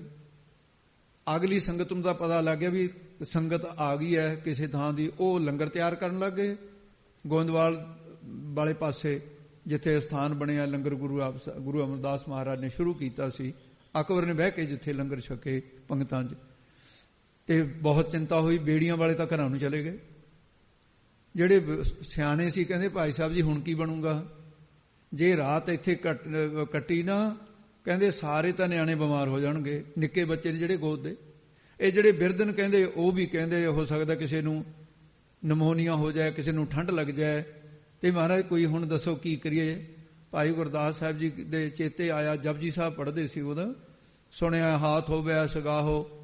ਉਹ ਕਹਿੰਦੇ ਭਾਈ ਗੱਲ ਸੁਣ ਲਓ, ਮੈਂ ਗੁਰੂ ਤੋਂ ਇਹੀ ਸਿੱਖਿਆ ਪ੍ਰਾਪਤ ਕੀਤੀ ਹੈ ਕਿ ਵਾਹਿਗੁਰੂ ਨਾਮ ਜਹਾਜ਼ ਹੈ, ਚੜ੍ਹੇ ਸੋ ਤਰੇ ਪਾਰ। ਕਹਿੰਦੇ ਤਾਂ ਛੋਟੀ ਜੀ ਨਦੀ ਹੈ, ਭਰੋਸਾ ਰੱਖੋਗੇ ਤਰ ਜਾਓ। ਜਿਹੜੇ ਬਿਆਸਾਂ ਨੇ ਕਿਸੇ ਖੱਬੀ ਖਾਨ ਨੂੰ ਪਾਰ ਨਹੀਂ ਸੀ ਲੰਘਣ ਦਿੱਤਾ, ਬੇੜੀਆਂ ਡੋਲ ਜਾਂਦੀਆਂ ਸੀ। ਭਾਈ ਸਾਹਿਬ ਕਹਿੰਦੇ ਮੈਂ ਮੂਹਰੇ ਤੁਰੂੰਗਾ, ਤੁਸੀਂ ਮੇਰੇ ਮਗਰ ਆਓ। ਬਾਣੀ ਪੜ੍ਹਦੇ ਭਾਈ ਸਾਹਿਬ ਜੀ ਸਤਨਾਮ ਵਾਹਿਗੁਰੂ ਕਹਿੰਦੇ, ਜਪਜੀ ਸਾਹਿਬ ਪੜ੍ਹਦੇ, ਮੂਲ ਮੰਤਰ ਪੜ੍ਹਦੇ, ਗੁਰਮੰਤਰ ਪੜ੍ਹਦੇ। ਆਪ ਜੀ ਨੇ ਕਦਮ ਰੱਖਿਆ। ਸਤਿਗੁਰੂ ਮਹਾਰਾਜ ਨੇ ਉਸੇ ਵੇਲੇ ਅਸੀਂ ਕਿਰਪਾ ਕੀਤੀ ਤੇ ਬਿਆਸਾ ਦਾ ਪਾਣੀ ਜਿਹੜਾ ਇੰਨਾ ਪੱਧਰ ਹੇਠਾਂ ਜ਼ਮੀਨ ਤੇ ਚਲਿਆ ਗਿਆ। ਤੇ ਜਿਹੜੇ ਤਾਂ ਬੱਚੇ ਸੀ ਉਹਨਾਂ ਦੇ ਤਾਂ ਆਇਆ ਗੋਡੇ ਗੋਡੇ ਪਾਣੀ, ਜਿਹੜੇ ਤੁਰ ਸਕਦੇ ਸੀ ਨਿਆਣੇ, ਗੋਦ ਵਾਲਿਆਂ ਦੀ ਨਹੀਂ ਮੈਂ ਗੱਲ ਕਰਦਾ। ਜਿਹੜੇ ਵੱਡੇ ਸੀ ਉਹਨਾਂ ਦੇ ਗਿੱਟੇ ਗਿੱਟੇ ਰਹਿ ਗਿਆ। ਵਾਹਿਗੁਰੂ ਵਾਹਿਗੁਰੂ ਭਾਈ ਸਾਹਿਬ ਨੇ ਕਹਿਤਾ ਸੀ ਜਿਹੜਾ ਨਾਮ ਨਹੀਂ ਮੂੰਹ 'ਚ ਹੋਊਗਾ ਕਹਿੰਦੇ ਉਹ ਡੁੱਬ ਸਕਦਾ ਹੈ, ਭਰੋਸਾ ਨਹੀਂ ਰੱਖੋਗੇ ਡੁੱਬ ਜਾਓ। ਵਾਹਿਗੁਰੂ ਵਾਹਿਗੁਰੂ ਕਹਿੰਦੇ ਪਰਲੇ ਕੰਢੇ ਕਹਿਣ ਦੇ ਜੀ ਧੰਨ ਗੁਰੂ ਹੈ, ਧੰਨ ਗੁਰੂ ਦੇ ਸਿੱਖ ਨੂੰ। ਭਾਈ ਗੁਰਦਾਸ ਵਰਗੇ ਵਡਿਆਈ ਇਹੋ ਜਿਹੀ ਨਕੰਮੀ ਚੀਜ਼ ਹੈ ਜਦੋਂ ਕਿਸੇ ਦੀ ਹੋ ਜਾਏ। ਸੂਖਮ ਜਿਹਾ ਹੰਕਾਰ ਹੋ ਗਿਆ। ਕਹਿੰਦੇ ਵੀ ਮੈਂ ਗੁਰੂ ਕਹਾ ਜਾ ਸਿੱਖਾਂ ਵੀ ਸਾਰੀ ਸੰਗਤ ਨੂੰ ਬਿਆਸਾ ਤੋਂ ਪਾਰ ਕਰ ਦਿੱਤਾ ਤੇ ਗੁਰੂ ਸਾਹਿਬ ਬੜੇ ਪ੍ਰਸੰਨ ਹੋਣਗੇ। ਰਾਤ ਕੱਟੀ, ਇਸ਼ਨਾਨ ਕੀਤਾ ਤੇ ਗੁਰੂ ਰਾਮਦਾਸ ਮਹਾਰਾਜ ਦੇ ਸੰਸਕਾਰ ਸਥਾਨ ਤੇ ਪਹੁੰਚੇ ਤੇ ਉੱਥੇ ਜਾ ਕੇ ਮਹਾਰਾਜ ਸਾਹਿਬ ਸੱਚੇ ਪਾਤਸ਼ਾਹ ਨੂੰ ਨਮਸਕਾਰਾਂ ਕੀਤੀਆਂ। ਵੱਡਿਆਂ ਦਾ ਗੁਰੂ ਅਮਰਦਾਸ ਮਹਾਰਾਜ ਦੇ ਸਥਾਨ ਤੇ ਨਮਸਕਾਰ ਕੀਤੀ, ਬੌਲੀ ਸਾਹਿਬ ਦੇ ਵਿੱਚ ਇਸ਼ਨਾਨ ਕੀਤਾ, ਨਿਤਨੇਮ ਕੀਤਾ। ਤਾਂ ਹੁਣ ਤੁਰਨ ਲੱਗੇ, ਸਵੇਰ ਦਾ ਗੱਫਾ ਤਿਆਰ ਕਰਕੇ ਛਕਾਤਾ। ਜਦੋਂ ਤੁਰਨ ਲੱਗੇ ਤਾਂ ਨਿੱਕੇ ਨਿੱਕੇ ਬੱਚੇ ਉੱਥੇ ਖੇਡਦੇ ਆ, ਬੰਟੇ ਖੇਡਦੇ ਹੁੰਦੇ, ਗੋਲੀਆਂ ਜਾਂ ਹੋਰ ਕੋਈ ਵੀ ਖੇਡ ਖੇਡ ਰਹੇ। ਸਵੇਰੇ ਖੇਡਣ ਲੱਗੇ ਬੱਚੇ ਗੋਇੰਦਵਾਲ ਦੇ। ਹਾਂ ਬਈ ਦੱਸ ਕਿਵੇਂ ਆ? ਉਹ ਕਹਿੰਦਾ ਮੈਂ ਜਿੱਤੂੰਗਾ ਅੱਜ। ਦੂਜਾ ਕਹਿੰਦਾ ਨਹੀਂ, ਨਾ ਤੂੰ ਜਿੱਤੇਗਾ ਨਾ ਮੈਂ ਜਿੱਤੂੰਗਾ। ਉਹ ਕਹਿੰਦਾ ਫੇਰ ਖੇਡਣ ਦਾ ਕੀ ਫਾਇਦਾ ਹੋਇਆ? ਕਹਿੰਦਾ ਮੈਂ ਦੱਸਣਾ ਕੌਣ ਜਿੱਤੂਗਾ। ਕਹਿੰਦਾ ਜਿੱਤੂਗਾ ਉਹ ਜਿਹਦੇ ਗੁਰੂ ਰਾਮਦਾਸ ਦੀ, ਗੁਰੂ ਨਾਨਕ ਸਾਹਿਬ ਦੀ, ਗੁਰੂ ਅੰਗਦ ਦੇਵ ਜੀ ਦੀ, ਜਿਹਦੇ ਤੇ ਕਿਰਪਾ ਹੋ ਗਈ ਗੁਰੂ ਰਾਮਦਾਸ ਦੀ, ਗੁਰੂ ਦੀ ਕਿਰਪਾ ਨਾਲ ਜਿੱਤੂਗਾ ਜਿਹੜਾ ਜਿੱਤੂਗਾ। ਜੇ ਤੂੰ ਜਿੱਤ ਗਿਆ ਤੇਰੇ ਤੇ ਕਿਰਪਾ, ਜੇ ਮੈਂ ਜਿੱਤ ਗਿਆ ਮੇਰੇ ਤੇ ਕਿਰਪਾ। ਭਾਈ ਗੁਰਦਾਸ ਦੇ ਖੜੇ ਦੀਆਂ ਤਾਹਾਂ ਨਿਕਲ ਗਈਆਂ। ਉਸੇ ਵੇਲੇ ਚਰਨਾਂ ਤੇ ਮੱਥਾ ਰੱਖ ਕੇ ਬੱਚੇ ਦੇ ਕਹਿੰਦਾ ਉਹ ਧੰਨ ਹੈ ਤੂੰ ਬਚਿਆ। ਮੈਂ ਐਡਾ ਸਿਆਣਾ ਹੋ ਕੇ ਮੈਂ ਹੰਕਾਰ ਕਰਦਾ ਵੀ ਮੈਂ ਲੈ ਕੇ ਆਇਆ, ਸੰਗਤ ਨੂੰ ਪਾਰ ਕਰਾ ਕੇ ਆਇਆ। ਕਹਿੰਦਾ ਓਹੋ ਮੈਂ ਤਾਂ ਫੇਲ ਹੋ ਗਿਆ ਸਿੱਖੀ 'ਚ। ਬੱਚੇ ਤੂੰ ਧੰਨ ਹੈ ਜਿਹਦਾ ਐਡਾ ਭਰੋਸਾ ਹੈ। ਬਸ ਇੱਥੋਂ ਸਤਨਾਮ ਵਾਹਿਗੁਰੂ ਕਹਦੇ ਬਰਾਗ ਦੇ ਚੱਲ ਪਏ। ਜਦੋਂ ਪਹੁੰਚੇ ਉੱਥੇ ਜਾ ਕੇ ਗੁਰੂ ਅਰਜਨ ਦੇਵ ਮਹਾਰਾਜ ਤੇ ਉਹਨਾਂ ਨੇ ਦੇਖਿਆ ਵੀ ਮੇਰੇ ਸਤਿਕਾਰਯੋਗ ਮਾਮਾ ਜੀ ਆਏ। ਉੱਠ ਕੇ ਖੜੇ ਹੋ ਗਏ। ਕਹਿੰਦੇ ਨਾ ਮਹਾਰਾਜ ਖੜੇ ਨਾ ਹੋ, ਤੁਸੀਂ ਹੁਣ ਗੁਰੂ ਸਰੂਪ ਹੋ। ਮਨ ਦੇ ਵਿੱਚ ਇੱਕ ਸੰਕਲਪ ਕੀਤਾ ਵੀ ਜੇ ਗੁਰੂ ਰਾਮਦਾਸ ਵਰਗੀ ਸ਼ਕਤੀ, ਗੁਰੂ ਅਮਰਦਾਸ ਵਰਗੀ ਜਿਹੜੀਆਂ ਮੈਂ ਦੇਖਦਾ ਰਿਹਾ, ਸਕੇ ਤਾਇਆ ਜੀ ਲੱਗਦੇ ਸੀ ਨਾ ਭਾਈ ਗੁਰਦਾਸ ਦੇ, ਗੁਰੂ ਅਮਰਦਾਸ ਜੀ, ਮੈਂ ਇਹ ਦੋ ਗੁਰੂਆਂ ਦੀ ਸੰਗਤ ਕਰ ਚੁੱਕਾ। ਜੇ ਗੁਰਤਾ ਗੱਦੀ ਦੇ ਮਾਲਕ ਬਣੇ, ਜੇ ਤਾਂ ਅੰਤਰਜਾਮੀ ਨੇ ਵੱਡਿਆਂ ਦੀ ਤਰ੍ਹਾਂ, ਤਾਂ ਬਿਆਸਾ ਵਾਲਾ ਪ੍ਰਸੰਗ ਆਪਣੇ ਆਪ ਮੈਨੂੰ ਕਹਿ ਦੇਣ ਜੇ ਸੰਗਤ ਨੂੰ ਜਿਵੇਂ ਪਾਰ ਕੀਤਾ, ਫਿਰ ਮੈਂ ਸਮਝੂੰਗਾ ਵੀ ਠੀਕ ਹੈ ਭਾਣਜਾ ਨਹੀਂ, ਹੁਣ ਤਾਂ ਗੁਰੂ ਅਰਜਨ ਦੇਵ ਜੀ, ਗੁਰੂ ਰਾਮਦਾਸ ਹੈ, ਗੁਰੂ ਅਮਰਦਾਸ ਹੈ, ਗੁਰੂ ਅੰਗਦ ਤੇ ਗੁਰੂ ਨਾਨਕ। ਮਹਾਰਾਜ ਸਾਹਿਬ ਜੀ ਨੇ ਮੌਕਾ ਨਹੀਂ ਦਿੱਤਾ। ਕਹਿੰਦੇ ਭਾਈ ਸਾਹਿਬ ਜੀ ਤੂੰ ਧੰਨ ਹੀ ਹੈ। ਮਹਾਰਾਜ ਮੈਂ ਕਿਵੇਂ ਧੰਨ ਹੈ? ਕਹਿੰਦੇ ਜੇ ਤੂੰ ਸੰਗਤ ਨੂੰ ਬਿਆਸਾ ਪਾਰ ਨਾ ਕਰਦਾ, ਕਹਿੰਦੇ ਮੇਰੀ ਸੰਗਤ ਬੜੀ ਤੰਗ ਹੁੰਦੀ ਭਾਈ ਸਾਹਿਬ, ਬੱਚਿਆਂ ਨੂੰ ਠੰਡ ਲੱਗ ਜਾਂਦੀ, ਸਿਆਣਿਆਂ ਨੂੰ ਠੰਡ ਲੱਗ ਜੇ। ਕਹਿੰਦੇ ਤੂੰ ਸ਼ਬਦ ਦੇ ਆਸਰੇ ਨਾਲੇ ਨਿਸ਼ਚਾ ਵਜਾਤਾ ਸੰਗਤ ਤੇ। ਅੱਖਾਂ 'ਚ ਪਾਣੀ ਆ ਗਿਆ ਭਾਈ ਸਾਹਿਬ ਦੇ। ਤੇ ਨਾਲ ਹੀ ਮਹਾਰਾਜ ਕਹਿੰਦੇ ਧੰਨ ਮੈਂ ਇਸ ਕਰਕੇ ਕਿਹਾ, ਐਡਾ ਵੱਡਾ ਹੋ ਕੇ ਕਹਿੰਦੇ ਤੂੰ ਨਿੱਕੇ ਨਿੱਕੇ ਬੱਚਿਆਂ ਦੇ ਪੈਰੀਂ ਪੈ ਗਿਆ, ਇੰਨੀ ਨਿਮਰਤਾ ਦਿਖਾਲੀ ਤੈਂ। ਬਸ ਕਹਿੰਦਾ ਮਹਾਰਾਜ ਹੁਣ ਹੋਰ ਕੁਝ ਕਹਿਣ ਦੀ ਲੋੜ ਨਹੀਂ। ਕਹਿੰਦੇ ਗੱਫਾ ਛਕੋ, ਲੰਗਰ ਤਿਆਰ ਹੋਣ ਲੱਗਿਆ। ਮਹਾਰਾਜ ਪੰਗਤ 'ਚ ਬਹਿ ਗਏ, ਆਪ ਜੀ ਵੀ ਬਹਿ ਗਏ। ਗੱਫਾ ਵਰਤਣ ਲੱਗਿਆ। ਮਿੱਸੀਆਂ ਰੋਟੀਆਂ, ਨਾ ਦਾਲ ਨਾ ਸਬਜ਼ੀ, ਰੁੱਖੀਆਂ ਰੋਟੀਆਂ, ਕੱਲਾ ਲੂਣ ਪਾਇਆ ਹੋਇਆ, ਪਾਣੀ ਭਰਿਆ ਹੋਇਆ ਮੂਹਰੇ। ਅੱਜ ਸਾਧ ਸਿੰਘ ਜੀ ਲੰਗਰ ਛਕਣੇ ਸਾਡੇ ਨਖਰੇ ਨਹੀਂ ਲਏ ਜਾਂਦੇ, ਕਿਉਂਕਿ ਮਰਜ਼ਾਦਾ ਨਹੀਂ ਨਾ ਰਹੀ, ਨਾ ਬਣਾਉਣ ਦੀ ਨਾ ਛਕਾਉਣ ਦੀ। ਜੀਭ ਦਾ ਸਵਾਦ ਰਹੇਗਾ ਕੱਲਾ। ਕਦੇ ਪੜ੍ਹ ਕੇ ਤਾਂ ਦੇਖੋ ਸਾਡਾ ਇਤਿਹਾਸ ਕੀ ਕਹਿੰਦਾ।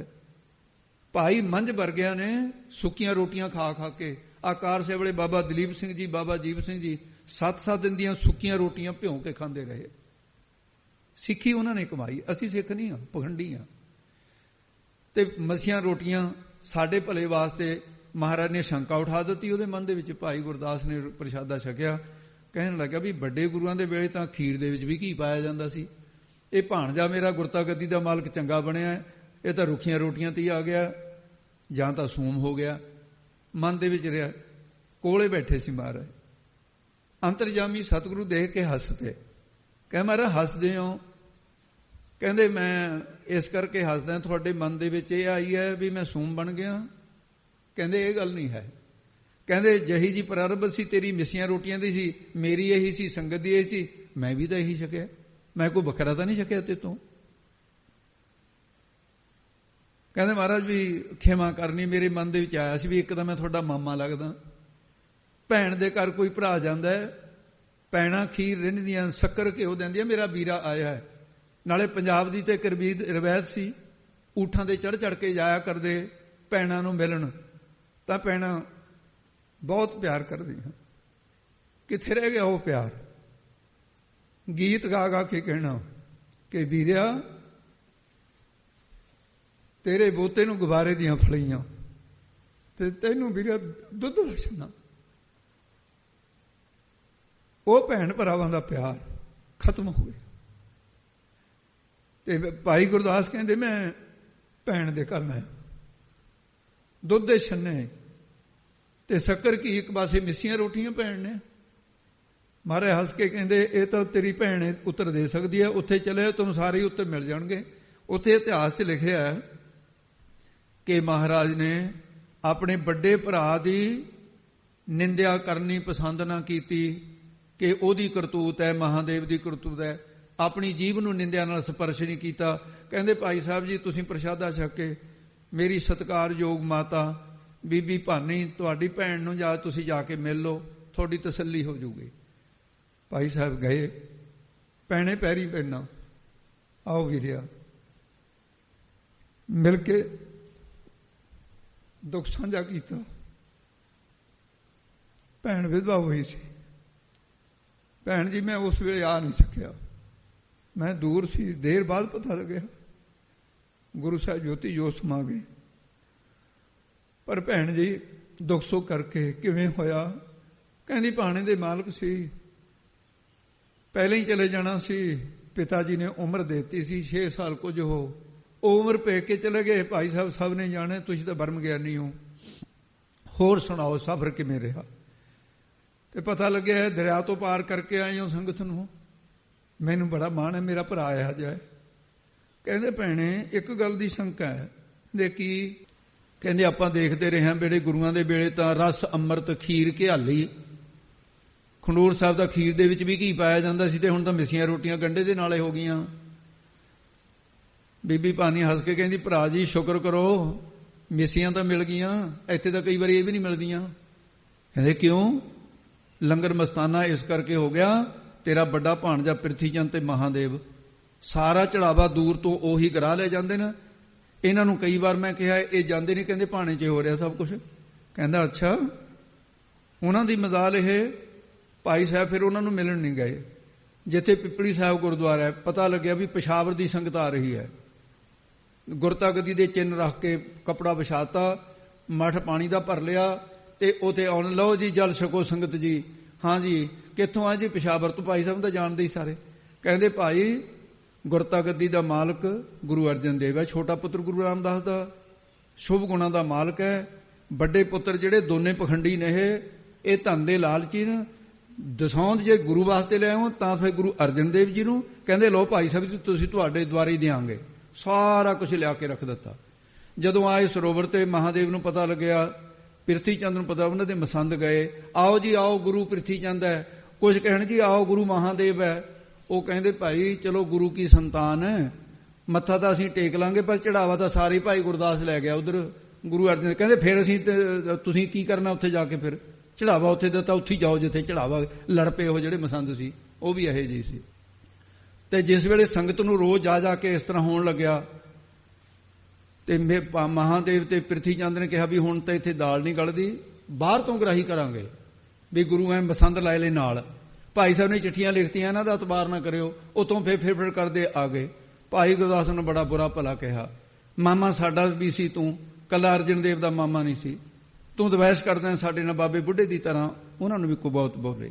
ਜਦੋਂ ਅੰਬਾਰ ਲੱਗੇ ਭੇਟਾ ਦੇ ਤੇ ਮਹਾਰਾਜ ਸਾਹਿਬ ਜੀ ਨੇ ਜੋ ਪਹਿਲੇ ਦਿਨ ਭੇਟਾ ਦੇ ਅੰਬਾਰ ਲੱਗੇ ਤੇ ਸਤਿਗੁਰੂ ਮਹਾਰਾਜ ਸਾਹਿਬ ਜੀ ਪੁੱਛਦੇ ਆ, ਕਹਿੰਦੇ ਭਾਈ ਕੀ ਕਾਰਨ ਹੋ ਗਿਆ ਵੀ ਬੜੀ ਦੇਰ ਤੋਂ ਲੰਗਰ ਮਸਤਾਨੇ ਹੋਏ ਪਏ ਸੀ ਤੇ ਆ ਹੁਣ ਭੇਟਾ ਹੀ ਨਹੀਂ, ਕਿੱਥੋਂ ਆ ਗਈ? ਪਦਾਰਥ ਕਿੱਥੋਂ ਆਉਣ ਲੱਗਾ? ਕਹਿੰਦੇ ਜੀ ਭਾਈ ਗੁਰਦਾਸ ਨੇ ਉਦਮ ਕੀਤਾ, ਉਹ ਸੰਗਤਾਂ ਨੂੰ ਪ੍ਰੇਰ ਦਿੱਤਾ। ਕਹਿੰਦੇ ਅੱਛਾ ਬੁਲਾਓ ਭਾਈ ਗੁਰਦਾਸ ਨੂੰ। ਆਉਣ ਵਾਲੇ ਕਹਿੰਦੇ ਬੁਲਾਓ, ਆਪਾਂ ਸਿਰੋਂ ਪਾਉ ਦੇਵਾਂਗੇ ਉਹਨਾਂ ਨੂੰ। ਇਹ ਦੇਖੋ ਫਰਕ ਹੈ। ਕਹਿੰਦੇ ਬੁਲਾਓ, ਬੁਲਾ ਲਿਆ।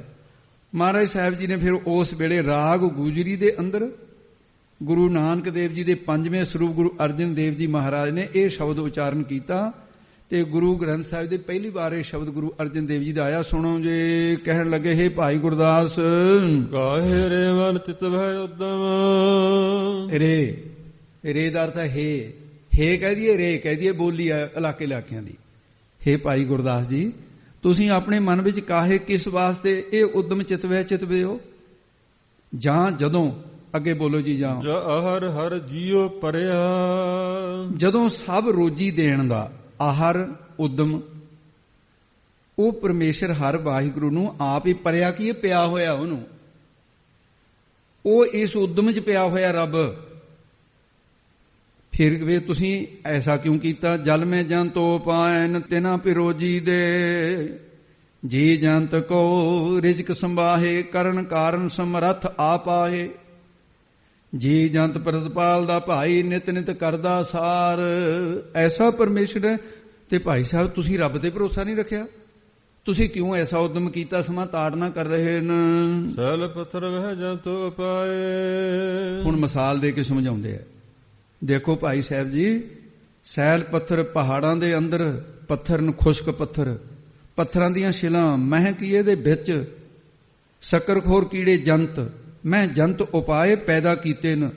ਐਸੇ ਪੈਦਾ ਕਰਕੇ ਤਾ ਕਾ ਰਿਜ਼ਕ ਆਗੈ ਕਰ ਧਰਿਆ। ਤਾਂ ਕਾ ਉਹਨਾਂ ਦਾ ਰਿਜ਼ਕ ਰੋਜੀ ਅੱਗੇ ਧਰਿਆ ਹੋਇਆ ਹੈ। ਉਹਨਾਂ ਦੇ ਜਨਮ ਤੋਂ ਵੀ ਅੱਗੇ ਪਹਿਲਾਂ ਹੀ ਪੈਦਾ ਕਰਕੇ ਧਰਿਆ ਰੱਖਿਆ ਹੋਇਆ ਹੈ। ਤੇ ਜਿੰਨੇ ਵੀ ਜੀਵ ਸੰਸਾਰ ਵਿੱਚ ਪੈਦਾ ਹੋਏ ਨੇ, ਕਹਿੰਦੇ ਉਹਨਾਂ ਦੇ ਜੰਮਣ ਤੋਂ ਪਹਿਲਾਂ ਰੁਜ਼ਗਾਰ ਬਣਾ ਦਿੱਤਾ ਪ੍ਰਮਾਤਮਾ ਨੇ। ਪਹਿਲੋਂ ਦੋਇ ਤੈਂ ਰਿਜ਼ਕ ਸੰਭਾਹਾ, ਪਿੱਛੋਂ ਦੇ ਤੈਂ ਜੰਤ ਉਪਾਹਾ। ਜੰਤ ਬਾਅਦ ਚ ਬਣਾਏ ਨਾ। ਤੇ ਮਹਾਰਾਜ ਨੇ ਕੀ ਕਿਹਾ ਸੀ? ਗੁਰੂ ਨਾਨਕ ਸਾਹਿਬ ਨੇ ਸ੍ਰੀ ਨਾਨਕ ਪ੍ਰਕਾਸ਼ ਵਿੱਚ ਸਾਰਾ ਪ੍ਰਸੰਗ ਆਉਂਦਾ ਹੈ। ਸੁਨ ਮਰਦਾਨੇ ਲੇਤ ਸਭਾ ਸਭ ਕੀ ਸੁਧ ਕਰਤਾਰ, ਦੇਹ ਬਣੀ ਪਛਾਤ ਹੈ ਪੂਰਬ ਬਣਾ ਆਹਾਰ। ਤੂੰ ਐਵੇਂ ਨਾ ਭੁੱਖਾ ਕਿਹਾ ਕਰ, ਇਹ ਤਾਂ ਪਹਿਲਾਂ ਹੀ ਬਣਿਆ ਹੋਇਆ। ਤੋ ਸੰਤ ਗਿਆਨੀ ਸੁੰਦਰ ਸਿੰਘ ਜੀ ਭਿੰਡਰਾਂ ਵਾਲੇ ਮਹਾਂਪੁਰਸ਼, ਉਹ ਗੁਰਦਾਸਪੁਰ ਜ਼ਿਲ੍ਹੇ ਦੇ ਵਿੱਚ ਗਏ ਹੋਏ, ਤੇ ਗੁਰਦਾਸਪੁਰ ਜ਼ਿਲ੍ਹੇ ਦੇ ਬਾਹਰਲੇ ਪਾਸੇ ਨਾ ਇੱਕ ਨਹਿਰ ਜਾਂਦੀ ਹੈ ਬਾਹਰ ਨੂੰ। ਮੈਂ ਉਹ ਪੁਲ ਦੇਖਿਆ, ਸਿੰਘਾਂ ਨੇ ਵੀ ਦੇਖਿਆ। ਉਹ ਪੁਲ ਦੇ ਉੱਤੇ ਉਸ ਵੇਲੇ ਕੰਮ ਚੱਲਦਾ ਸੀ, ਜਦੋਂ ਸੰਤਾਂ ਦੇ ਵੇਲੇ ਦੀ ਗੱਲ ਹੈ, ਵੱਡਿਆਂ ਦੇ। ਉਹ ਇੱਕ ਪੱਥਰ ਤੋੜਿਆ ਉਹਨਾਂ ਨੇ, ਪੱਥਰ 'ਚੋਂ ਕੀੜਾ ਨਿਕਲਿਆ, ਤੇ ਮਜ਼ਦੂਰ ਵੀ ਇਕੱਠੇ ਹੋ ਕੇ ਦੇਖਣ ਲੱਗੇ। ਜਥੇ ਦੇ ਸਿੰਘ ਵੀ ਨੱਠ ਕੇ ਚਲੇ ਗਏ ਕੋਲ। ਉਹਨਾਂ ਦੇ ਕੋਲ ਬਹੁਤਾ ਵੱਡਾ ਜਥਾ ਨਹੀਂ ਸੀ ਹੁੰਦਾ, 40-45 ਬਸ ਜੀਵਨ ਵਾਲੇ ਸਾਰੇ ਸਾਧੂ ਹੁੰਦੇ, ਸਾਧੂਆਂ ਦੀ ਜਮਾਤ ਸੀ। ਤੇ ਉਹਨਾਂ ਦੇ ਨਾਲ ਹੀ ਸਤਿਕਾਰਯੋਗ ਮਾਮਾ ਜੀ ਨਾਨਕੇ ਪਰਿਵਾਰ ਤੋਂ ਇਹ ਹਿੱਸਾ ਰਿਹਾ। ਗਿਆਨੀ ਸੰਤਾ ਸਿੰਘ ਦਾ ਨਾਂ ਆਉਂਦਾ ਹੈ। ਤੇ ਉਹਨਾਂ ਦੇ ਕੋਲੋਂ ਬੜਾ ਜੀਵਨ 'ਚ ਇੱਕ ਦਿਨ ਦੇ ਵਿੱਚ ਹਿੰਦੀ ਫਾਰਮੂਲੇ ਨਾਲ ਸਿਖਾਲ ਗਏ ਸੀ ਮਲੇ ਕੋਲੇ। ਤੇ ਉਹ ਉੱਥੇ ਸਾਰਾ ਜਥਾ, ਜਦੋਂ ਸੰਤ ਕਹਿੰਦੇ ਕੀ ਗੱਲ ਹੈ ਭਾਈ ਇੱਧਰ ਨੂੰ ਜਾਂਦੇ ਹੋ? ਕਹਿੰਦੇ ਜੀ ਕੀੜਾ ਆਖੇ ਪੱਥਰ 'ਚੋਂ ਨਿਕਲਿਆ।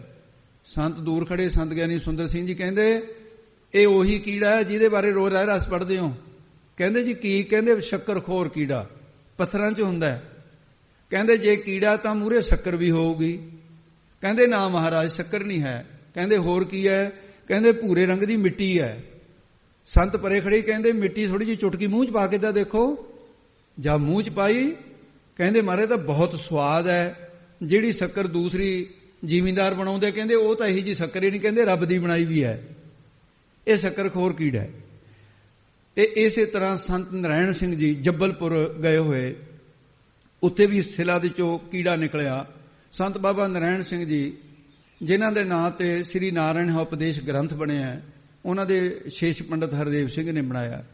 ਉਹਨਾਂ ਨੇ ਵੀ ਕਿਹਾ, ਜਦੋਂ ਦੇਖਿਆ ਉਹਦੇ ਸਾਹਮਣੇ, ਕਹਿੰਦੇ ਭਾਈ ਇਹ ਕੀੜਾ, ਕਹਿੰਦੇ ਸਤਿਗੁਰਾਂ ਨੇ ਤਾਂ ਪਹਿਲਾਂ ਹੀ ਕਿਹਾ ਹੋਇਆ।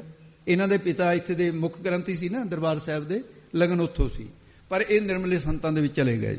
ਸੋ ਇਸ ਕਰਕੇ ਸੈਲ ਪੱਥਰ ਮੈਂ ਜੰਤੋ ਪਾਏ, ਤਾਂ ਕਾ ਰਿਜ਼ਕ ਅੱਗੇ ਕਰ ਧਰਿਆ।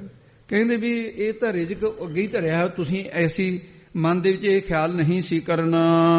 ਮੇਰੇ ਮਾਧੋ ਜੀ ਮਹਾਰਾਜ ਸਾਹਿਬ ਜੀ ਨੇ ਇੰਨਾ ਬਚਨ ਹੋਇਆ। ਇੰਨੇ ਨੂੰ ਸਾਸ ਨਹੀਂ ਕੀ ਹੋਇਆ, ਕਸ਼ਮੀਰ ਤੋਂ ਸੰਤ ਮਾਧੋ ਦਾਸ ਜੀ ਗੁਰੂ ਸਾਹਿਬ ਨੇ ਸੋਢੀਆਂ ਦੇ ਵਿੱਚੋਂ ਸੀ ਪ੍ਰਚਾਰ ਕਰਨ ਲਈ ਭੇਜੇ ਕਸ਼ਮੀਰ ਦੇ ਵਿੱਚ। ਤੁਸੀਂ ਹੁਣ ਪੁੱਗ ਗਏ ਹੋ, ਬ੍ਰਹਮ ਗਿਆਨੀ ਹੋ ਗਏ, ਬੜਾ ਪ੍ਰਚਾਰ ਕੀਤਾ ਭਾਈ ਸਾਹਿਬ ਨੇ।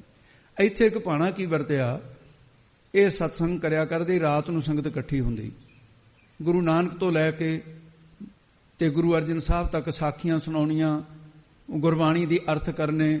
ਐਡਾ ਰਸ ਵਜਿਆ, ਇੱਕ ਨੌਜਵਾਨ ਨੇ ਪਰਣੀ ਕਰ ਲਿਆ, ਘਰ ਦੇ ਕੰਮ ਛੱਡਤੇ, ਪਰਿਵਾਰ ਦਾ ਮੋਹ ਛੱਡ ਦਿੱਤਾ, ਹਰ ਵਕਤ ਉੱਥੇ ਭਾਈ ਸਾਹਿਬ ਦੀ ਸੇਵਾ ਕਰਨੀ ਤੇ ਜਾਣਾ ਘਰੇ, ਪਰ ਕਥਾ ਸੁਣੇ। ਨੇਮ ਕਰ ਲਿਆ ਵੀ ਕਥਾ ਦੀ ਸਮਾਪਤੀ ਤੋਂ ਪਹਿਲਾਂ ਨਹੀਂ ਜਾਣਾ, ਅਰਦਾਸ ਹੋਈ ਤੋਂ ਜਾਣਾ ਹੈ। ਐਸਾ ਸਮਾਂ ਬਣਿਆ, ਇੱਕ ਚੋਰ ਨੇ ਕਿਤੇ ਚੋਰੀ ਕਰ ਲਈ। ਚੋਰੀ ਕਰੀ ਤੋਂ ਬਾਅਦ ਬਾਦਸ਼ਾਹ ਦੀ ਸ਼ਿਕਾਇਤ ਹੋਈ ਵੀ ਮਹਾਰਾਜ ਸ਼ਾਹੂਕਾਰ ਦਾ ਘਰ ਲੁੱਟਿਆ ਗਿਆ। ਬਾਦਸ਼ਾਹ ਨੇ ਹੁਕਮ ਕਰ ਦਿੱਤਾ, ਜਿਵੇਂ ਕਲਫੂ ਨਹੀਂ ਲਾ ਦਿੰਦੀਆਂ ਸਰਕਾਰਾਂ, ਹੁਣ ਹੋਣੇ ਵਾਲੇ ਕਲਫੂ ਕਹਿੰਦੇ ਆ, ਉਹਨੇ ਪਾਬੰਦੀ ਲਾਤੀ, ਮਰਿਆਦੀ ਕਰਾਤੀ, ਜਿਹੜਾ ਅੱਧੀ ਰਾਤ ਤੋਂ ਬਾਅਦ ਕੋਈ ਵੀ, ਕਿਉਂਕਿ ਪਹਿਲੇ ਪਹਿਰੇ ਹਰ ਕੋਈ ਜਗ੍ਹਾ, ਦੂਜੇ ਪਹਿਰੇ ਭੋਗੀ, ਤੀਜੇ ਪਹਿਰਾ ਜਿਹੜਾ ਇਹ ਤਸਕਰਾਂ ਦਾ, ਚੋਰਾਂ ਦਾ, ਜਿਹੜਾ ਅੱਧੀ ਰਾਤ ਕੋਈ ਫਿਰਦਾ ਦੇਖ ਗਿਆ ਅਵਾਰਾਗਿਰਦੀ ਕਰਦਾ, ਉਹਨੂੰ ਫੜ ਕੇ ਚੋਰ ਸਮਝ ਕੇ ਸੂਲੀ ਤੇ ਟੰਗ ਦਿੱਤਾ ਜਾਏ। ਇੱਕ ਦਿਨ ਐਸਾ ਆਨੰਦ ਵਜਿਆ, ਜਦ ਸੰਗਤ ਨੇ ਦੇਖਿਆ ਭਾਈ ਸਾਹਿਬ ਦਾ ਕਥਾ ਦਾ ਭੋਗ ਹੀ ਨਹੀਂ ਪਾਉਂਦੇ ਮਾਧੋ ਦਾਸ ਜੀ। ਇੱਕ ਉੱਠਿਆ, 2 ਉੱਠੇ, 10 ਉੱਠੇ, ਭਾਈ ਸਾਹਿਬ ਕਥਾ ਕਰੀਂਗੇ। ਉਹ ਨੌਜਵਾਨ ਇਕੱਲਾ ਹੀ ਬੈਠਾ ਰਿਹਾ। ਜਦ ਭਾਈ ਸਾਹਿਬ ਨੇ ਨੇਤਰ ਖੋਲੇ, ਅੱਧੀ ਰਾਤ ਤੋਂ ਟਾਈਮ ਉੱਪਰ ਲੰਘ ਗਿਆ। ਗੁਰੂ ਨਾਨਕ ਸਾਹਿਬ ਦੇ ਚਰਨਾਂ 'ਚ ਅਰਦਾਸ ਕੀਤੀ, ਕਹਿੰਦੇ ਨੌਜਵਾਨ ਤੂੰ ਨਹੀਂ ਗਿਆ, ਬਾਕੀ ਸਾਰੇ ਚਲੇ ਗਏ। ਕਹਿੰਦੇ ਮਹਾਰਾਜ ਮੈਂ ਤਾਂ ਕਥਾ 'ਚ ਰਸ ਮੈਨੂੰ ਇੰਨਾ ਆਇਆ, ਜਿੰਨਾ ਤੁਹਾਨੂੰ ਆਉਂਦਾ ਸੀ ਉਨਾ ਹੀ ਮੈਨੂੰ ਆਉਂਦਾ ਸੀ। ਕਹਿੰਦੇ ਅੱਛਾ ਗੁਰੂ ਨਾਨਕ ਕਿਰਪਾ ਕਰੇ, ਜਾ ਭਾਈ ਮਹਾਰਾਜ ਸੁੱਖ ਰੱਖਣ। ਕਹਿੰਦੇ ਬਾਦਸ਼ਾਹ ਦੀ ਬੰਦੀ ਲਾਈ ਜਾ। ਚਲਿਆ ਗਿਆ, ਜਾਂਦਾ ਹੀ ਪੁਲਿਸ ਨੇ ਫੜ ਲਿਆ, ਹੱਥਕੜੀ ਲਾ ਕੇ ਉਹਨੂੰ ਹਵਾਲਾਟ ਦੇ ਦਿੱਤਾ। ਅਗਲੇ ਦਿਨ ਰਾਜੇ ਦੇ ਪੇਸ਼ ਕਰ ਦਿੱਤਾ। ਰਾਜਾ ਕਹਿਣ ਲੱਗਿਆ ਵੀ ਨੌਜਵਾਨਾਂ ਤੂੰ ਹੁਕਮ ਦੀ ਉਲੰਘਣਾ ਕੀਤੀ ਹੈ, ਤੈਨੂੰ ਸੂਲੀ ਤੇ ਟੰਗਣਾ, ਤੈਨੂੰ ਦਊਂਗਾ ਮੈਂ ਸਜ਼ਾ। ਮਰਨ ਤੋਂ ਪਹਿਲਾਂ ਮੈਨੂੰ ਦੱਸ ਵੀ ਕਿਹੜੇ ਮਹੱਲੇ ਰਹਿਣ ਵਾਲਾ, ਕੌਣ ਹੈ ਤੂੰ, ਚੋਰ ਇਹੋ ਜਿਹਾ? ਕਹਿੰਦਾ ਜੀ ਚੋਰ ਤਾਂ ਨਹੀਂ। ਹਾਂ ਮੈਂ। ਕਹਿੰਦਾ ਚੋਰ ਤਾਂ ਹੀ ਕਹਿੰਦੇ ਹੁੰਦਾ, ਦੱਸ ਕੋਈ? ਕਹਿੰਦਾ ਫਲਾਣੇ ਮਹੱਲੇ 'ਚ ਮੇਰੇ ਮਾਤਾ ਪਿਤਾ ਰਹਿੰਦੇ ਨੇ, ਮੇਰੇ ਘਰ ਵਾਲੀ ਹੈ, ਬੱਚੇ ਨੇ, ਮੈਂ ਤਾਂ ਗ੍ਰਸਤੀ ਬੰਦਾ ਜੀ, ਮੈਂ ਚੋਰ ਦਾ ਮਤਲਬ ਹੀ ਕੋਈ ਨਹੀਂ, ਮੈਂ ਤਾਂ ਕਿਸੇ ਦੀ ਦਿੱਤੀ ਹੋਈ ਵਸਤੂ ਨਹੀਂ ਗ੍ਰਹਿਣ ਕਰਦਾ ਗੁਰੂ ਕਾ ਸਿੱਖ। ਕਹਿੰਦੇ ਨਹੀਂ ਨਹੀਂ, ਬੁਲਾਏ ਮਾਤਾ ਪਿਤਾ, ਘਰ ਵਾਲੀ ਬੁਲਾ ਲਈ, ਨਿਆਣੇ ਬੁਲਾ ਲਏ। ਮਾਤਾ ਪਿਤਾ ਨੂੰ ਪੁੱਛਿਆ ਇਹ ਲੜਕਾ ਤੁਹਾਡਾ ਹੈ? ਕਹਿੰਦੇ ਜੀ ਹੈ ਤਾਂ ਸਾਡਾ, ਪਰ ਸਾਡਾ ਕਾਹਦਾ ਹੈ ਜੀ, ਇਹ ਤਾਂ ਘਰੋਂ ਗਿਆ ਗੁਜ਼ਰਿਆ, ਇਹ ਤਾਂ ਕੋਈ ਘਰ ਦਾ ਕੰਮ ਥੋੜੀ ਕਰਦਾ ਹੈ, ਸਾਡਾ ਕੀ ਲੱਗਦਾ? ਲੋਕਾਂ ਨੂੰ ਕੰਮ ਪਿਆਰੇ ਨੇ, ਔਲਾਦ ਨਹੀਂ ਪਿਆਰੀ ਹੈ। ਕਹਿੰਦੇ ਫਿਰ ਸਜ਼ਾ? ਕਹਿੰਦੇ ਹਾਂ ਜੀ ਤੁਸੀਂ ਜੋ ਮਰਜ਼ੀ ਸਜ਼ਾ ਦਿਓ। ਚਲੋ ਜੀ ਇੱਕ ਪਾਸੇ ਹੋ ਜਾਏ। ਦੂਸਰਾ ਬਿਆਨ, ਘਰ ਵਾਲੀ ਨੂੰ ਕਹਿੰਦੇ ਬੀਬੀ ਤੂੰ ਦੱਸ ਤੇਰਾ ਘਰ ਵਾਲਾ ਹੈ? ਕਹਿੰਦੇ ਜੀ ਕਾਹਦਾ ਘਰ ਵਾਲਾ ਹੈ? ਨਾ ਬਸਤਰ ਕਦੇ, ਨਾ ਕਦੇ ਮਾਇਆ, ਨਾ ਪਤਾ, ਨਿਆਣੇ ਮੈਂ ਆਪਣੇ ਸੱਸ ਸਹੁਰੇ ਦੇ ਸਿਰ ਤੇ ਪਾਲਦੀ ਹਾਂ। ਇਹ ਕੀ ਕਰਦਾ ਹੈ? ਕਹਿੰਦੇ ਜੀ ਬਸ ਆਹੀ ਅਵਾਰਾਗਰਦੀਆਂ। ਕਹਿੰਦੇ ਠੀਕ ਹੈ, ਲਿਖ ਲੈ ਵੀ ਬਿਆਨ, ਪੱਕਾ ਹੋ ਗਿਆ ਵੀ ਚੋਰ ਹੈ। ਕਹਿੰਦੇ ਨਿਆਣਿਆਂ ਨੂੰ ਵੀ ਪੁੱਛ ਲਓ। ਤੇ ਨਿਆਣੇ ਉਹ ਘਰ ਵਾਲੀ ਦੇ ਸਿਖਾਲੇ ਹੋਏ ਸੀ, ਆਪਣੇ ਵੱਲ ਕਰੇ ਹੋਏ ਸੀ। ਕਹਿੰਦੇ ਜੀ ਬਾਪੂ ਕਹਿੰਦਾ ਸਾਡਾ, ਸਾਨੂੰ ਤਾਂ ਕਦੇ ਖਾਣ ਪੀਣ ਨੂੰ ਨਹੀਂ ਲਿਆਇਆ ਕੁਛ, ਵੀ ਅਸੀਂ ਕੀ ਕਹਿ ਸਕਦੇ ਹਾਂ ਨਿਆਣੇ, ਸਾਨੂੰ ਤਾਂ ਜੀ ਸਾਡੇ ਦਾਦਾ ਦਾਦੀ ਨੇ ਜਾਂ ਮੇਰੀ ਮਾਂ ਪਾਲਦੀ ਆ, ਇਹ ਸਾਡਾ ਕੁਛ ਨਹੀਂ ਲੱਗਦਾ। ਉਹ ਖੜੇ ਦੇ ਅੱਖਾਂ 'ਚੋਂ ਪਾਣੀ ਆ ਗਿਆ। ਕਹਿੰਦਾ ਉਹ ਸੰਸਾਰ ਇਹੋ ਜਿਹਾ ਜਿਉਂਦਿਆਂ ਜਿਉਂਦਿਆਂ ਛੱਡ ਦਿੰਦਾ ਸੰਸਾਰ। ਕਹਿੰਦੇ ਵੀ ਹੁਣ ਦੱਸ, ਚੋਰ ਹੈ, ਹੁਣ ਮਰਨ ਤੋਂ ਪਹਿਲਾਂ ਦੱਸ ਕਿਸੇ ਹੋਰ ਨੂੰ ਮਿਲਣਾ? ਅੱਖਾਂ ਭਰ ਕੇ ਕਹਿੰਦਾ ਹਾਂ ਹੁਣ ਮੈਂ ਉਹਨੂੰ ਮਿਲਣਾ ਜਿਹਨੇ ਮੇਰਾ ਜੀਵਨ ਦਾਤਾ, ਮੇਰਾ ਸੰਤ ਨੂੰ ਬੁਲਾ ਦਿਓ, ਮੈਂ ਸੰਤ ਮਾਧੋ ਦਾਸ ਦੇ ਦਰਸ਼ਨ ਕਰਕੇ ਸੂਲੀ ਤੇ ਚੜੂੰਗਾ। ਸੰਤ ਬੁਲਾ ਲੇ। ਬਾਦਸ਼ਾਹ ਚੋਰਾ ਮੋਹਰਾ ਦੇਖਿਆ, ਸੰਤਾਂ ਦਾ ਪ੍ਰਤਾਪੀ ਸੀ। ਕਹਿੰਦੇ ਹਾਂ ਬਾਦਸ਼ਾਹ ਬੁਲਾਇਆ ਹੈ। ਕਹਿੰਦੇ ਇਹਨੂੰ ਜਾਣਦੇ ਹੋ? ਕਹਿੰਦੇ ਹਾਂ ਜਾਣਦੇ ਹਾਂ। ਕੀ ਲੱਗਦਾ ਹੈ? ਕਹਿੰਦੇ ਤੇਰਾ ਸਵਾਲ ਗਲਤ ਹੈ। ਮਾਂ ਪਿਓ ਦੇਖਦੇ ਨੇ, ਘਰ ਵਾਲੀ ਦੇਖਦੀ ਹੈ, ਨਿਆਣੇ ਦੇਖਦੇ, ਸੰਸਾਰ ਦੇਖਦਾ ਹੈ। ਕਹਿੰਦੇ ਬਾਦਸ਼ਾਹ ਲੱਗਦਾ ਕੀ ਨਹੀਂ? ਇਹ ਪੁੱਛ, ਇਹਨੂੰ ਕਹੇ ਸਾਡਾ ਸੇਵਕ ਕਹਿ ਲੈ, ਸਾਡਾ ਵਿਦਿਆਰਥੀ ਕਹਿ ਲੈ, ਸਾਡਾ ਸਤਸੰਗੀ ਕਹਿ ਲੈ, ਗੁਰਸਿੱਖ ਭਰਾ ਕਹਿ ਲੈ, ਤੇ ਮੇਰੇ ਪੁੱਤਰਾਂ ਵਰਗਾ ਮੇਰਾ ਪੁੱਤਰ ਕਹਿ ਲੈ ਇਹਨੂੰ। ਛੋਟੇ ਪੁੱਤਰਾਂ ਦੀ ਨਿਆਈ ਹੁੰਦੇ ਨੇ, ਮੇਰਾ ਪੁੱਤਰ ਕਹਿ ਲੈ ਇਹਨੂੰ, ਮੇਰਾ ਸਭ ਕੁਛ ਹੈ। ਕਹਿੰਦੇ ਸੰਤਾਂ ਲੱਗਦਾ ਵੀ ਹਿੱਸਾ ਤੈਨੂੰ ਵੀ ਦਿੰਦਾ ਹੋਊਗਾ ਇਹ ਚੋਰ। ਕਹਿੰਦਾ ਕਿਹੜਾ ਚੋਰ? ਬਾਦਸ਼ਾਹ ਮੂੰਹ ਸੰਭਾਲ ਕੇ ਬੋਲ, ਚੋਰ ਨਹੀਂ ਹੈ ਇਹ। ਕਹਿੰਦਾ ਫਿਰ ਸੂਲੀ ਤੇ ਟੰਗੂ ਤੇਰੇ ਸਾਹਮਣੇ। ਕਹਿੰਦਾ ਨਾ ਇਹ ਨਾ ਕੰਮ ਕਰੀ। ਕਹਿੰਦਾ ਕਿਉਂ, ਦੁੱਖ ਲੱਗਿਆ ਹੁਣ? ਕਹਿੰਦਾ ਮੈਨੂੰ ਸੂਲੀ ਤੇ ਟੰਗ, ਇਹ ਬੱਚੇ ਦਾ ਕੋਈ ਕਸੂਰ ਨਹੀਂ, ਮੇਰਾ ਕਸੂਰ ਹੈ। ਨਾ ਮੈਂ ਅੱਧੀ ਰਾਤ ਕਰਦਾ ਕਥਾ ਨੂੰ, ਨਾ ਬੱਚਾ ਜਾਂਦਾ, ਨਾ ਇਹ ਮੁਜਰਮ ਬਣਦਾ, ਕਸੂਰਵਾਰ ਹੈ, ਮੈਨੂੰ ਟੰਗ, ਮੈਂ ਫਾਂਸੀ ਚੜ੍ਹਨ ਨੂੰ ਤਿਆਰ ਹੈ। ਕਹਿੰਦਾ ਨਾ ਜਿਹੜਾ ਫੜਿਆ ਗਿਆ ਉਸੇ ਨੂੰ ਟੰਗੂ, ਜੇ ਤੇਰੇ 'ਚ ਹਿੰਮਤ ਹੈ ਬਚਾ ਲੈ ਹੁਣ।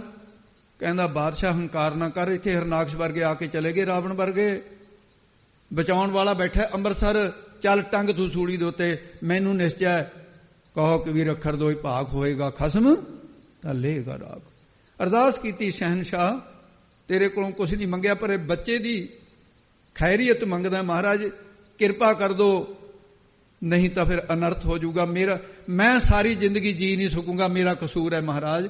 ਜੇ ਫਾਂਸੀ ਤੇ ਟੰਗਣਾ ਮੈਨੂੰ ਟੰਗ ਦਿਓ, ਪਰ ਬੱਚੇ ਨੂੰ ਬਚਾ ਲਓ, ਮੇਰੇ ਵਿਦਿਆਰਥੀ ਨੂੰ। ਬਸ ਕਹਿਣ ਦੀ ਦੇਰ ਸੀ। ਲੱਕੜ ਦੀ ਸੂਲੀ, ਉਹ ਆ ਜਿਹੜੀ ਧੁਨੀ ਹੈ ਨਾ, ਦੋ ਬੰਦੇ ਸਿਰ ਫੜਦੇ, ਬਾਹਾਂ ਲੱਤਾਂ ਫੜ ਕੇ ਇਹ ਐਂ ਉੱਪਰ ਟਿਕਾ ਦੇ, ਇਹਦੇ ਹੇਠਾਂ ਤਿੱਖੀ ਨੋਕ ਹੁੰਦੀ ਆ, ਹੌਲੀ ਹੌਲੀ ਹੌਲੀ ਹੌਲੀ ਪਿੱਠ ਦੇ ਪਿੱਛੇ ਨੂੰ ਨਿਕਲ ਜਾਂਦੀ, ਉਹਨੂੰ ਸੂਲੀ ਕਹਿੰਦੇ ਆ। ਜਦੋਂ ਟੰਗਣ ਲੱਗੇ ਉਸੇ ਵੇਲੇ ਲੱਕੜ ਹਰੀ ਹੋ ਕੇ ਨਾ ਉਹਦੀਆਂ ਲੱਗ ਰਿਹਾ ਧਰਤੀ ਦੇ ਧੜਮ ਦੇ ਕੇ ਹੇਠਾਂ ਡਿੱਗ ਪਏ। ਜਦ ਦੇਖਿਆ ਬਾਦਸ਼ਾਹ ਨੇ, ਕਈ ਇਹ ਵੀ ਕਹਿੰਦੇ ਆ ਵੀ ਲੋਹੇ ਦੀ ਵੀ ਬਣਾਈ ਸੀ, ਉਹਦੇ ਟੰਗਿਆ ਵੀ ਜਾਦੂਗਰ ਹੈ, ਉਹ ਵੀ ਢਲ ਗਈ ਸੀ ਅਖੇ। ਬਾਦਸ਼ਾਹ ਦਾ ਪੈਰੀਂ ਪੈ ਗਿਆ। ਮਾਧੋ ਕਹਿੰਦਾ ਮੇਰੇ ਪੈਰੀਂ ਕਿਉਂ ਪੈਣਾ, ਮੈਂ ਨਹੀਂ ਕੁਛ ਕੀਤਾ। ਕਹਿੰਦਾ ਹੋਰ ਕੀ ਹੋਇਆ? ਕਹਿੰਦਾ ਅੰਮ੍ਰਿਤਸਰ ਬੈਠਾ ਗੁਰੂ ਅਰਜਨ ਦੇਵ, ਉਹਨੇ ਕੀਤਾ। ਕਹਿੰਦਾ ਵੀ ਚੱਲ ਹੁਣ ਮੈਨੂੰ ਸਿੱਖੀ ਦਾ ਦਾਨ ਬਖਸ਼, ਮੈਨੂੰ ਚੇਲਾ ਆਪਣਾ ਸਿੱਖ। ਕਹਿੰਦਾ ਨਾ, ਗੁਰੂ ਦਾ ਸਿੱਖ ਬਣ। ਬਾਦਸ਼ਾਹ ਦਾ ਪਰਿਵਾਰ, ਬਾਦਸ਼ਾਹ ਦੀ ਰਈਅਤ ਚੋਂ ਉਹ ਨਲਾਇਕ ਜਿਹੜਾ ਪਰਿਵਾਰ ਸੀ ਬੱਚੇ ਦਾ, ਉਹ ਵੀ, ਨਿਆਣੇ ਵੀ ਨਾਲ, ਘਰ ਵਾਲੀ ਵੀ ਨਾਲ, ਮਾਂ ਪਿਓ ਵੀ ਨਾਲ, ਸਾਰਾ ਅਮਲਾ ਪਹਿਲਾਂ ਆ ਕੇ ਸਰੋਵਰ 'ਚ ਇਸ਼ਨਾਨ ਕੀਤਾ, ਪਹਿਲਾਂ ਖੂਹ ਤੇ। ਫਿਰ ਜਦੋਂ ਗੁਰੂ ਅਰਜਨ ਦੇਵ ਜੀ ਕੋਲ ਉੱਥੇ ਸਤਸੰਗ ਹੋ ਰਿਹਾ ਸੀ, ਕਹਿੰਦੇ ਭਾਈ ਆਰਾਮ ਨਾਲ ਜਾ ਕੇ ਬੈਠ ਜਾਓ ਵੀ ਸਤਸੰਗ ਹੋ ਰਿਹਾ। ਅਜੇ 2 ਹੀ ਤੁਕਾਂ ਕਰੀਆਂ ਸੀ ਸ਼ਬਦ ਦੀਆਂ, ਕਾਹੇ ਰੇ ਮਨ ਚਿਤ ਬੈ ਉਦਮ ਜਾ ਆਹਰ ਹਰ ਜਿਉ ਪਰਿਆ, ਸੈਲ ਪੱਥਰ ਮੈਂ ਜੰਤ ਹੋਵੇ ਤਾਂ ਕਾਰਜ ਆਗੇ ਕਰਤੇ ਰਹਿ। ਇਹਨੇ ਨੂੰ ਮਾਧੋ ਦਾਸ ਜੀ ਆ ਗਏ। ਇਹ ਸ਼ਬਦ ਦੀਆਂ 2 ਥਾਂ ਕਹੇ ਨੇ। ਤੇ ਸੰਤ ਮਾਧੋ ਦਾਸ ਜੀ ਨੂੰ ਦੇਖ ਕੇ, ਕਿਉਂਕਿ ਗੁਰੂ ਰਾਮਦਾਸ ਦਾ ਆਓ ਜੀ ਸੰਤ ਮਾਧੋ ਦਾਸ ਜੀ ਬੈਠੋ ਜੀ, ਸੁਣਾਓ ਤੁਹਾਡੇ ਉਧਰ ਕਸ਼ਮੀਰ ਦੇ ਇਲਾਕੇ ਦਾ ਕੀ ਹਾਲ ਹੈ, ਇਹ ਕੌਣ ਹੈ ਇੰਨੀ ਸੰਗਤ, ਸਾਰੀ ਕਹਿ ਸੁਣਾਈ ਜਿਹੜੀ ਮੈਂ ਤੁਹਾਨੂੰ ਦੱਸ ਕੇ ਹਟਿਆ। ਤੇ ਮਹਾਰਾਜ ਸਾਹਿਬ ਜੀ ਕਹਿੰਦੇ ਭਾਈ ਸਾਹਿਬ ਆਪਾਂ ਗੱਲ ਬਾਅਦ ਚ ਕਰਾਂਗੇ, ਹੁਣ ਕਹਿੰਦੇ ਹੁਣ ਮਾਧੋ ਦਾਸ ਦੇ ਨਾਲ ਗੱਲ ਕਰ ਲਈਏ। ਇਹਨੂੰ ਕਹਿੰਦੇ ਕੜਾਹ ਸੂਚੀ ਨਿਆਏ ਅਨੁਸਾਰ। ਜਿਵੇਂ ਲੋਹਾਰ ਕੜਾਹਾ ਬਣਾਉਂਦਾ ਹੋਵੇ, ਉਹਦੇ ਕੋਲ ਕੋਈ ਬੀਬੀ ਆ ਜਾਵੇ ਵੀ ਲੋਹਾਰ ਜੀ ਮੇਰੀ ਸੂਈ ਬਣਾ ਦਿਓ, ਉਹ ਫਿਰ ਕੜਾਹਾ ਛੱਡ ਕੇ ਸੂਈ ਬਣਾਉਣ ਲੱਗ ਜਾਂਦਾ। ਕਹਿੰਦੇ ਭਾਈ ਗੁਰਦਾਸ ਤੇਰਾ ਕੜਾਹਾ ਤਾਂ ਬਣਾਵਾਂਗੇ ਹੁਣ ਬਾਅਦ ਦੇ ਵਿੱਚ ਹੀ, ਕਹਿੰਦੇ ਹੁਣ ਸੂਈ ਬਣਾ ਦਈਏ, ਸੂਈ ਦੀ ਨਿਆਈ। ਇਹ ਕੜਾਹ ਸੂਚੀ ਨਿਆਏ ਕਹਿੰਦੇ ਇਹਨੂੰ। ਮਹਾਰਾਜ ਸਾਹਿਬ ਜੀ ਉੱਥੇ ਭਾਈ ਗੁਰਦਾਸ ਦੀ ਗੱਲ ਛੱਡ ਕੇ ਹੁਣ ਮਾਧੋ ਦਾਸ ਨੂੰ ਕਹਿੰਦੇ ਨੇ ਮੇਰੇ ਮਾਧੋ ਜੀ ਪੜੋ ਜੀ, ਮੇਰੇ ਮਾਧੋ ਜੀ, ਹੇ ਮੇਰੇ ਪਿਆਰੇ ਗੁਰਸਿੱਖ ਮਾਧੋ ਦਾਸ ਜੀ, ਸਤ ਸੰਗਤ ਮਿਲੇ ਸੋ ਤਰਿਆ। ਕਹਿੰਦੇ ਨਹੀਂ ਮੇਰਾ ਪ੍ਰਤਾਪ ਨਹੀਂ, ਕਿੱਡੀ ਨਿਮਰਤਾ ਹੈ ਗੁਰੂ ਅਰਜਨ ਦੇਵ ਜੀ ਮਹਾਰਾਜ। ਮੇਰੇ ਕਹਿੰਦੇ ਭਾਈ ਆਪ ਜੈਸੇ ਗੁਰਮੁਖਾਂ ਦਾ ਸਦਕਾ। ਦੇਖੋ ਮਾਧੋ ਦਾਸ ਗੁਰੂ ਅਰਜਨ ਦੇਵ ਜੀ ਦੀ ਸਿਫਤ ਕਰਦਾ ਹੈ ਤੇ ਗੁਰੂ ਅਰਜਨ ਦੇਵ ਜੀ ਮਾਧੋ ਦਾਸ ਦੀ ਸਿਫਤ। ਓਤ ਪੋਤ ਰਿਸ਼ਤਾ ਹੈ, ਸੂਤ ਇੱਕ ਜਿਉ ਤਾਣਾ ਪੇਟਾ। ਜੋ ਵੀ ਸਤਸੰਗ ਤੇਰੇ ਵਰਗੇ ਗੁਰਮੁਖਾਂ ਦੀ ਕਰਦਾ ਮਿਲਿਆ ਹੈ, ਸੋ ਉਹ ਤਰਿਆ ਤਰ ਗਿਆ ਹੈ। ਗੁਰ ਪ੍ਰਸਾਦ ਪਰਮ ਪਦ ਪਾਇਆ।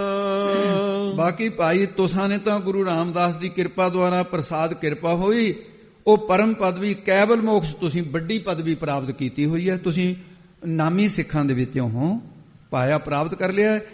ਤੇ ਜਿਸ ਕਰਕੇ ਸੂਕੇ ਕਾਸ਼ਟ ਹਰਿਆ, ਸੂਕੇ ਸੁੱਕੀ ਹੋਈ ਲੱਕੜ ਕਾਸ਼ਟ ਹਰਾ ਹੋਇਆ, ਸੂਲੀ ਹਰੀ ਹੋ ਗਈ, ਇਹ ਹਰੀ ਭਰੀ ਹੋ ਗਈ ਹੈ। ਤੋ ਇਸ ਪ੍ਰਕਾਰ ਇਹਦੇ ਦੂਸਰਾ ਅੰਤਰੀ ਭਾਵ ਵੀ ਹੈ। ਫਿਰ ਇਸੇ ਤਰ੍ਹਾਂ ਆਪ ਜੀ ਕਾਹੇ ਰੇ ਮਨ ਚਿਤਵੈ ਤੇ ਬੋਲੋ ਜੀ, ਕਾਹੇ ਰੇ ਮਨ ਚਿਤਵੈ ਉਦਮ। ਮਨ ਦੀ ਕਲਪਨਾ ਨੂੰ ਹਟਾਉਣ ਵਾਸਤੇ, ਭਜਨ ਸਿਮਰਨ ਦੇ ਸਥਿਤ ਰਹਿਣ ਵਾਸਤੇ ਇਹ ਸ਼ਬਦ ਉਚਾਰਦੇ ਆ। ਰਹਿ ਰਸ ਪੜਨ ਵੇਲੇ, ਭਗਤੀ ਕਰਨ ਵੇਲੇ, ਖਾਣ ਪੀਣ ਵੇਲੇ, ਕਾਰ ਵਿਹਾਰ ਚਿਤਵਣੀ ਵਿੱਚ ਲੱਗੇ ਹੋਏ ਮਨ ਨੂੰ ਸਮਝਾਉਣ ਵਾਸਤੇ ਕੀ ਹੈ, ਕਾਹੇ ਰੇ ਮਨ ਚਿਤਵੈ ਉਦਮ। ਹੇ ਮਨ, ਕਿਸ ਲਈ ਮਿਥਿਆਕਾਰ ਵਿਹਾਰਾਂ ਦਾ ਉਦਮ ਕਰੀ ਜਾਂਦਾ, ਭੱਜਿਆ ਫਿਰਦਾ ਮਾਇਆ ਕਮਾਉਣ ਵਾਸਤੇ, ਚਿਤਵੈ ਚਿਤਵੜੀਆਂ ਕਰਦਾ ਰਹਿਣਾ। ਤੇ ਇੰਨੀ ਜਿਹੜੀ ਇਸ ਤਰ੍ਹਾਂ ਦੀ ਅਵਸਥਾ ਕਿਉਂ ਹੈ ਤੇਰੀ? ਇਤਨੀ ਬੀਤੀ ਆ ਉਮਰ, ਇਹਦੇ ਸਾਰੇ ਸਮਿਆਂ ਦੇ ਵਿੱਚ, ਧੰਦਿਆਂ ਦੇ ਵਿੱਚ ਤੇਰੀ ਉਮਰ ਲੰਘ ਗਈ, ਹੁਣ ਵੀ ਚਿਤਵਣੀ ਕਰੀ ਜਾਂਦਾ। ਸੱਚ ਤਾਂ ਇਹ ਹੈ ਜੇ ਹਾਂਜੀ ਆਹਾਰ ਹਰ ਜੀਉ ਭਰਿਆ, ਕਿ ਸਾਰਿਆਂ ਦੇ ਪਾਲਣ ਪੋਸ਼ਣ ਦਾ ਆਹਾਰ ਉਦਮ ਤਾਂ ਹਰੀ ਪਰਮੇਸ਼ਰ ਵਾਹਿਗੁਰੂ ਨੂੰ ਲੱਗਿਆ ਹੋਇਆ ਹੈ।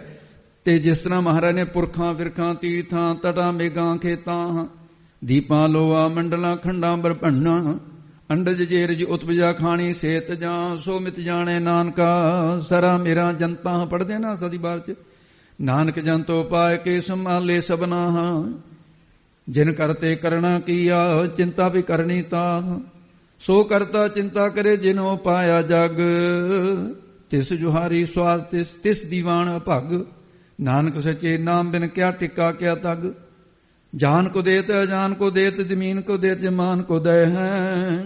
ਇਹ ਗੁਰੂ ਗੋਬਿੰਦ ਸਿੰਘ ਦੀ ਬਾਣੀ ਹੈ। ਜਿਹੜੇ ਕਹਿੰਦੇ ਮਹਾਰਾਜ ਦੀ ਬਾਣੀ ਹੋਣੀ ਇਹ ਧਿਆਨ ਦੇ ਨਾਲ ਸੁਣੋ ਕਿਸ ਤਰ੍ਹਾਂ ਦੀ। ਜਾਨ ਕੋ ਦੇਤ ਅਜਾਨ ਕੋ ਦੇਤ, ਜ਼ਮੀਨ ਕੋ ਦੇਤ ਜਮਾਨ ਕੋ ਦਇ ਹੈ, ਕਾਹੇ ਕੋ ਡੋਲਤ ਹੈ ਤੁਮਰੀ ਸੁਧ ਸੁੰਦਰ ਸ੍ਰੀ ਪਦਮਾ ਪਤ ਲੈ ਹੈ। ਇਸ ਸਿਧਾਂਤ ਨਾਲ ਮਿਲਦੀਆਂ ਹੋਰ ਵੀ ਬੜੀਆਂ ਮਿਸਾਲਾਂ ਹੋ ਸਕਦੀਆਂ ਹਨ। ਪੱਟੀ ਦੇ ਰਾਜੇ ਦੁਨੀ ਚੰਦ ਉਹਦੀ ਮਿਸਾਲ ਨਹੀਂ ਹੈ। ਬੀਬੀ ਰਜ ਨੇ ਕਿਹਾ ਸੀ ਪਰਮਾਤਮਾ ਦੰਦਾ ਸਾਹਿਬ ਨੂੰ ਕੋੜੀ ਨਾਲ ਵਿਆਹਤੀ ਸੀ, ਫਿਰ ਰਾਜ ਭਾਗ ਦੀ ਮਾਲਕ ਉਹੀ ਬਣੀ।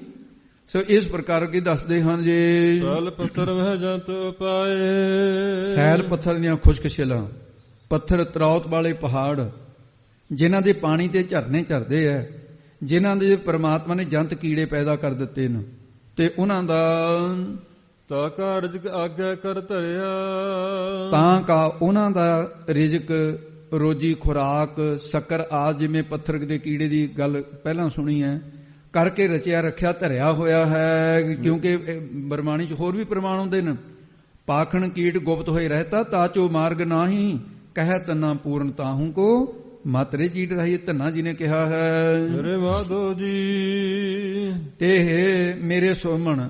ਇੱਥੇ ਮਾਧੋ ਦਾ ਅਰਥ ਮਾਂ ਧੌ, ਮਾਂ ਦਾ ਅਰਥ ਹੈ ਮਾਇਆ, ਧੌ ਦਾ ਅਰਥ ਹੈ ਪਤੀ। ਹੇ ਮਾਇਆ ਦੇ ਪਤੀ ਪਰਮੇਸ਼ਰ ਜੀ, ਜੋ ਆਪ ਜੀ ਦੀ ਸਤ ਸਤਿਆ ਅੱਗੇ ਬੋਲ ਦਿਓ ਜੀ। ਸਤ ਸੰਗਤ ਮਿਲੇ ਸੋ ਤਰਿਆ, ਜੋ ਸਤ ਸਰੂਪ ਦੀ ਸੰਗ ਭਲੀ ਪ੍ਰਕਾਰ ਤੇ ਜਿਹੜਾ ਗਤ ਪ੍ਰਾਪਤੀ ਕਰਾਉਣ ਵਾਲੀ ਹੈ ਉਹ ਸੰਗਤ ਨੂੰ ਮਿਲਿਆ, ਸੋ ਉਹ ਸੰਸਾਰ ਸਮੁੰਦਰ ਤੋਂ ਤਰਿਆ ਕੀ ਹੈ, ਤਰ ਗਿਆ, ਭਾਵ ਮੁਕਤ ਹੋ ਗਿਆ ਹੈ। ਗੁਰ ਪ੍ਰਸਾਦ ਪਰਮ ਪਦ ਪਾਇਆ, ਜਿਨ੍ਹਾਂ ਉੱਤੇ ਗੁਰੂ ਦੀ ਕਿਰਪਾ ਹੋ ਗਈ ਹੈ ਤੇ ਉਹਨਾਂ ਨੇ ਪਰਮ ਪਦ ਵੀ ਕੀ ਕੇਵਲ ਮੋਕਸ਼ ਪ੍ਰਾਪਤ ਕਰ ਲਈ ਹੈ। ਸਰੂਪ ਦੀ ਅਭੇਤਾ ਰੂਪੀ ਪਦਵੀ ਪ੍ਰਾਪਤ ਹੋ ਗਈ ਹੈ। ਜਸ ਕੇ ਜੂ ਜਲ ਮੇ ਜਲ ਆਏ ਖਟਾਨਾ ਤੂੰ ਜੋਤੀ ਸੰਗ ਜੋਤ ਸਮਾਨਾ ਹੋ ਗਿਆ ਹੈ। ਸੁੱਕੇ ਕਾਸ਼ਟ ਹਰਿਆ, ਸੁੱਕਾ ਕੀ ਸੀ ਕਾਸ਼ਟ, ਸੁੱਕੇ ਕਾਠ ਦੀ ਨਿਆਈ ਲੱਕੜ ਵਰਗਾ ਖੁਸ਼ਕ ਨਿਸ਼ਰਦਕ ਮਨ ਹੈ। ਜਿਨ੍ਹਾਂ ਦੀ ਪ੍ਰੇਮ ਰੂਪੀ ਤਰੌਤ ਹੈ ਹੀ ਨਹੀਂ ਸੀ ਉਹ ਵੀ ਭਗਤੀ ਦੇ ਹਰੇ ਭਰੇ ਹੋ ਗਏ। ਸ਼ਰਧਾ ਰੂਪੀ ਜੜ ਪ੍ਰੇਮ ਰੂਪੀ ਅੰਕਰ ਪੈਦਾ ਹੋ ਗਏ। ਸਤ ਸੰਤੋਖ ਦੇ ਪੱਤੇ ਜੰਮ ਪਏ, ਕਰਨਾ ਆਦਿਕ ਟਹਿਣੀਆਂ ਪੈਦਾ ਹੋ ਗਈਆਂ। ਕਰਨਾ ਮੈਤਰੀ ਮੋਤਾ ਅਪੇਖਾ ਸ਼ਾਂਤੀ ਰੂਪੀ ਛਾਂ ਹੋ ਗਈ।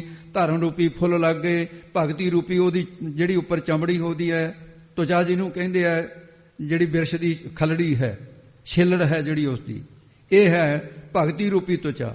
ਗਿਆਨ ਰੂਪੀ ਫਲ, ਸਵੈ ਅਨਪਰ ਰੂਪੀ ਰਸ ਤੇ ਸ਼ੁਭ ਗੁਣਾਂ ਦੀ ਹਰਿਆਵਲ ਦੇ ਸਹਿਤ ਹਰੇ ਹੋ ਗਏ ਹਨ। ਮਨ ਸੁੱਕਾ ਹਰਿਆ ਹੋਇਆ ਮੇਰੀ ਜਿੰਦੜੀਏ, ਹਰ ਹਰ ਨਾਮ ਤੇ ਆਏ ਰਾਮ। ਹਾਂਜੀ ਰਹਾਉ ਵਿਸਰਾਮ ਦੇ ਕੇ ਸਤਿਗੁਰੂ ਜੀ ਅੱਗੇ ਉਚਾਰਨ ਕਰਦੇ ਹਨ ਜੀ। ਜਨਨ ਪਿਤਾ ਲੋਕ ਸੁਤ ਬੰਤਾ, ਤੇ ਮਹਾਰਾਜ ਸਾਹਿਬ ਜੀ ਕਹਿੰਦੇ ਨੇ ਜਨਨ ਮਾਤਾ, ਜਿਹਨੇ ਕਿਹਾ ਸੀ ਮੈਂ ਪਿਤਾ ਨੇ ਕਿਹਾ ਸੀ ਕੁਛ ਨਹੀਂ ਲੱਗਦਾ। ਜਨਨ ਪਿਤਾ ਮਾਤਾ ਪਿਤਾ ਲੋਕ ਸੰਬੰਧੀ ਸੁਤ ਪੁੱਤਰ ਬੰਤਾ ਇਸਤਰੀ, ਸੁਤ ਬੰਤਾ ਪੁੱਤਰ ਦੀ ਇਸਤਰੀ ਨੂੰਹ ਨੂੰ ਵੀ ਕਹਿੰਦੇ ਆ। ਇਹ ਜਿੰਨੇ ਸੰਬੰਧੀ ਹਨ ਤੇ ਇਹ ਸਾਰਿਆਂ ਦੇ ਵਿੱਚੋਂ ਕੋਈ ਨਾ ਕਿਸ ਕੀ ਧਰਿਆ, ਭਾਈ ਕੋਈ ਵੀ ਕਿਸੇ ਦਾ ਰੋਜੀ ਦਾ ਧਰਿਆ ਆਸਰਾ ਨਹੀਂ। ਕਿਸੇ ਨੂੰ ਵੀ ਕਿਸੇ ਦੀ ਰੋਜੀ ਦਾ ਆਸਰਾ ਬਣਾ ਕੇ ਪ੍ਰਭੂ ਦੇ ਨਹੀਂ ਰਿਹਾ। ਉਹ ਤਾਂ ਬਹਾਨਾ ਬਣਾ ਕੇ ਜਿਹਨੂੰ ਮਰਜ਼ੀ ਦੇ ਦੇਵੇ। ਸਭਨਾਂ ਦੀ ਰੋਜੀ ਪਰਮੇਸ਼ਰ ਨੇ ਆਪਣੇ ਅਧੀਨ ਰੱਖੀ ਹੋਈ ਹੈ। ਮਾਤ ਪਿਤਾ ਕਲਤਰ ਸੁਤ ਬੇਲੀ ਨਾਹੀ, ਬਿਨਹਾ ਰਸ ਮੁਕਤ ਨਾ ਕੀਨਾ ਹੈ। ਨ ਚਿੰਤਾ ਮਾਤ ਪਿਤ ਪ੍ਰਤ ਹੈ, ਨ ਚਿੰਤਾ ਕੁਛ ਲੋਕ ਕਹੈ, ਨ ਚਿੰਤਾ ਬੰਤਾ ਸੁਤ ਮੀਤ ਹੈ। ਪ੍ਰਵਿਰਤ ਮਾਇਆ ਸੰਵੰਦਨ ਹੈ, ਦਇਆਲ ਏਕ ਭਗਵਾਨ ਪੁਰਖ ਹੈ। ਨਾਨਕ ਸਰਬ ਜੀ ਅਪਰਤ ਪਾਲਕ ਹੈ। ਸ੍ਰੀ ਗੁਰੂ ਗੋਬਿੰਦ ਸਿੰਘ ਸਾਹਿਬ ਦੇ ਵੇਲੇ ਵੀ ਇੱਕ ਪ੍ਰਸੰਗ ਹੁੰਦਾ ਹੈ ਤੇ ਮਹਾਰਾਜ ਸਾਹਿਬ ਸੱਚੇ ਪਾਤਸ਼ਾਹ ਦੇ ਕੋਲ ਇੱਕ ਸੰਗਤ ਦੇ ਨਾਲ ਗਿਆਨੀ ਸਿੰਘ ਆਇਆ। ਕਥਾ ਚੰਗੀ ਸੋਹਣੀ ਕਰ ਲੈਂਦਾ ਸੀ, ਆਨੰਦ ਪ੍ਰਸਾਦ ਦਾ ਬਚਨ ਹੈ। ਇੱਕ ਪਿੰਡ ਦੀ ਸੰਗਤ ਕਹਿਣ ਲੱਗੀ ਮਹਾਰਾਜ ਦੂਰ ਤੋਂ ਆਉਨੇ ਆ ਅਸੀਂ, ਸਾਡੇ ਕੋਲ ਸਰੋਤੇ ਤਾਂ ਬਹੁਤ ਨੇ ਪਰ ਮਰ ਪ੍ਰਚਾਰ ਕਰਨ ਵਾਲਾ ਜੇ ਕੋਈ ਥੋੜਾ ਸਮਾਂ ਇੱਕ ਸਿੰਘ ਦੇ ਦਿਓ, ਅੱਗੇ ਸਿਖਾਲ ਦੂਗਾ ਬਾਣੀ, ਸੰਥਿਆ ਦੇ ਦੂਗਾ, ਨਾਲੇ ਕਥਾ ਸੁਣਾ ਦੂਗਾ, ਫਿਰ ਉਦੋਂ ਬਾਅਦ ਮਹਾਰਾਜ ਉਹਦਾ ਸਾਰਾ ਪ੍ਰਬੰਧ ਅਸੀਂ ਕਰ ਦਾਂਗੇ। ਮਹਾਰਾਜ ਕਹਿੰਦੇ ਗਿਆਨੀ ਸਿੰਘਾ ਤੂੰ ਚਲਿਆ ਜਾ। ਕਹਿੰਦਾ ਮਹਾਰਾਜ ਮੈਂ ਜੇ ਚਲਿਆ ਗਿਆ ਘਰ ਦੇ ਵਿੱਚ ਗਰੀਬੀ ਬਹੁਤੀ ਹੈ, ਰੋਜ਼ ਦੀ ਰੋਜ਼ ਰੋਟੀ ਕਮਾ ਕੇ ਖਾਣ ਵਾਲਾ ਮੈਂ ਤਾਂ ਮਹਾਰਾਜ, ਇਸ ਕਰਕੇ ਮੈਂ ਜੇ ਚਲਿਆ ਗਿਆ ਨਿਆਣੇ ਭੁੱਖੇ ਮਰ ਜਾਣਗੇ, ਘਰ ਵਾਲੀ ਲੜੂਗੀ, ਹੋ ਸਕਦਾ ਲੜਾਕੀ ਆ ਪੇਕੇ ਚਲੀ ਜਾਵੇ, ਇਸ ਕਰਕੇ ਮਹਾਰਾਜ ਮੇਰੇ ਤਾਂ ਮੁਸ਼ਕਲ ਹੈ। ਕਹਿੰਦੇ ਅੱਛਾ ਚਲੋ ਕੋਈ ਨਹੀਂ ਭਾਈ ਤੂੰ ਇੱਥੇ ਰਹਿ। ਕਹਿੰਦੇ ਜਾਓ ਭਾਈ ਭੇਜ ਦਾਂਗੇ ਕੋਈ ਸੇ। ਕਹਿੰਦੇ ਠੀਕ ਹੈ। ਉਹ ਸੰਗਤ ਭੇਜ ਦਿੱਤੀ। ਪਿੱਛੇ ਦੇ ਮਹਾਰਾਜ ਕਹਿੰਦੇ ਗਿਆਨੀ ਸਾਹਿਬ ਵੀ ਇੱਕ ਕੰਮ ਤਾਂ ਕਰਦੇ ਜਾਂਦਾ ਜਾਂਦਾ। ਕਹਿੰਦੇ ਜੀ ਦੱਸੋ। ਕਹਿੰਦੇ ਚਿੱਠੀ ਲਿਖ ਕੇ ਦਿੰਨੇ ਆ ਤੈਨੂੰ, ਇਹ ਫਲਾਨੀ ਸੰਗਤ ਨੂੰ ਫੜਾ ਕੇ ਅੱਗੇ ਲੰਘ ਜੀ। ਕਹਿੰਦੇ ਜੀ 7 ਵਜੇ। ਉਹ ਚਿੱਠੀ ਕਹਿੰਦੇ ਅੱਗੇ ਲੋਕ ਪਾਪ ਸਮਝਦੇ ਸੀ ਜੇ ਕਿਸੇ ਦੀ ਚਿੱਠੀ ਪੜ੍ਹ ਲਵੇ, ਪਰ ਇਹ ਗੁਰੂ ਦੀ ਚਿੱਠੀ ਦੀ ਇਹਨੂੰ ਤਾਂ ਪੜ੍ਹਨਾ ਕੀ ਸੀ, ਐਨ ਬੰਦ ਕਰਕੇ ਨਾ ਮਹਾਰਾਜ ਨੇ ਭੇਜ ਦਿੱਤੀ। ਸੰਗਤ ਨੇ ਜਦ ਗੁਰੂ ਸਾਹਿਬ ਦਾ ਹੁਕਮਨਾਮਾ ਆਇਆ, ਚਿੱਠੀ ਖੋਲੀ, ਉਹਦੇ 'ਚ ਲਿਖਿਆ ਹੋਇਆ ਕਿ ਤੁਹਾਨੂੰ ਗਿਆਨੀ ਸਿੰਘ ਦੇ ਦਿੱਤਾ, ਜੇ ਜਾਣਾ ਚਾਹੇ ਜਾਣ ਨਹੀਂ ਦੇਣਾ, 6 ਮਹੀਨੇ ਇਹਦੇ ਤੇ ਪੂਰਾ ਕਰੜਾ ਪੈਦਾ ਰੱਖੋ, ਕਥਾ ਧੱਕੇ ਤੇ ਸੁਣੋ ਇਹਦੇ ਕੋਲੋਂ, ਮੇਰਾ ਹੁਕਮ ਹੈ। ਜੇ ਤੁਸੀਂ ਨਹੀਂ ਹੁਕਮ ਮੰਨੋਗੇ ਫਿਰ ਤੁਹਾਡੇ ਤੇ ਨਾਰਾਜ਼ਗੀ ਗੁਰੂ ਦੀ, ਤੇ ਇਹਨੂੰ ਚਾਹੇ ਬੰਨ ਕੇ ਰੱਖੋ ਤੁਸੀਂ, ਮੇਰਾ ਹੁਕਮ ਹੈ, ਖੁਸ਼ੀ ਮੇਰੇ ਤੇ। ਸੇਵਕ ਜਕਾਰੇ ਛੱਡਤੇ, ਕਹਿੰਦੇ ਜੀ ਬਹੁਤ ਹੋ ਗਿਆ। ਉਹ ਕਹਿੰਦੇ ਭਾਈ ਕੀ ਹੋਇਆ? ਕਹਿੰਦੇ ਜੀ ਆਹ ਹੁਕਮ ਹੈ ਤੁਹਾਡੇ ਵਾਸਤੇ 6 ਮਹੀਨੇ ਰਹਿਣ ਦਾ। 6 ਮਹੀਨੇ ਹੁਣ ਦੇਖ ਲਓ ਵੀ ਸੰਗਲ ਲਵਾ ਕੇ ਰਹਿਣਾ ਜਾਂ ਇਸ ਤਰ੍ਹਾਂ ਹੀ ਰਹਿਣਾ, ਕਥਾ ਕਰਾਉਣੀ ਹੈ। ਉਹ ਕਹਿੰਦਾ ਵੀ ਐਂ ਤਾਂ ਨਾ ਕਰੋ, ਫਿਰ ਚਲੋ ਠੀਕ ਹੈ ਜੋ ਹੈ ਮਹਾਰਾਜ ਦਾ। ਫਿਰ ਇੰਨਾ ਹੋ, ਇੱਕ ਵਾਰੀ ਤਾਂ ਮੈਂ ਬਚਨ ਮੋੜਦਾ, ਹੁਣ ਤਾਂ ਨਹੀਂ ਫਿਰ ਮੈਂ ਮੁੜਦਾ। ਕਥਾ ਕਰਨ ਲੱਗ ਗਿਆ, ਕਥਾ ਕਰਿਆ ਕਰੇ, ਕਿਹਾ ਕਰੇ, ਪਤਾ ਨਹੀਂ ਨਿਆਣਿਆਂ ਦਾ ਕੀ ਬਣਿਆ ਹੋਊਗਾ। ਹੁਣ ਤਾਂ ਪਤਾ ਨਹੀਂ ਕਿਸ ਤਰ੍ਹਾਂ ਦਾ ਕੀ ਹੋਇਆ। ਐਂ ਕਰਦੇ ਕਰਦੇ ਜੀ ਕਥਾ ਕਰਦੇ 6 ਮਹੀਨੇ ਕਰਦਾ ਰਿਹਾ। 6 ਮਹੀਨੇ ਤੋਂ ਬਾਅਦ ਉਹਨਾਂ ਨੇ ਬੜਾ ਧਨ ਪਦਾਰਥ ਦੇ ਕੇ ਵਿਦਾ ਕਰਨ ਲੱਗੇ। ਕਹਿੰਦਾ ਜਾਊਂ ਕਿਹੜੇ ਮੂੰਹ ਨਾਲ?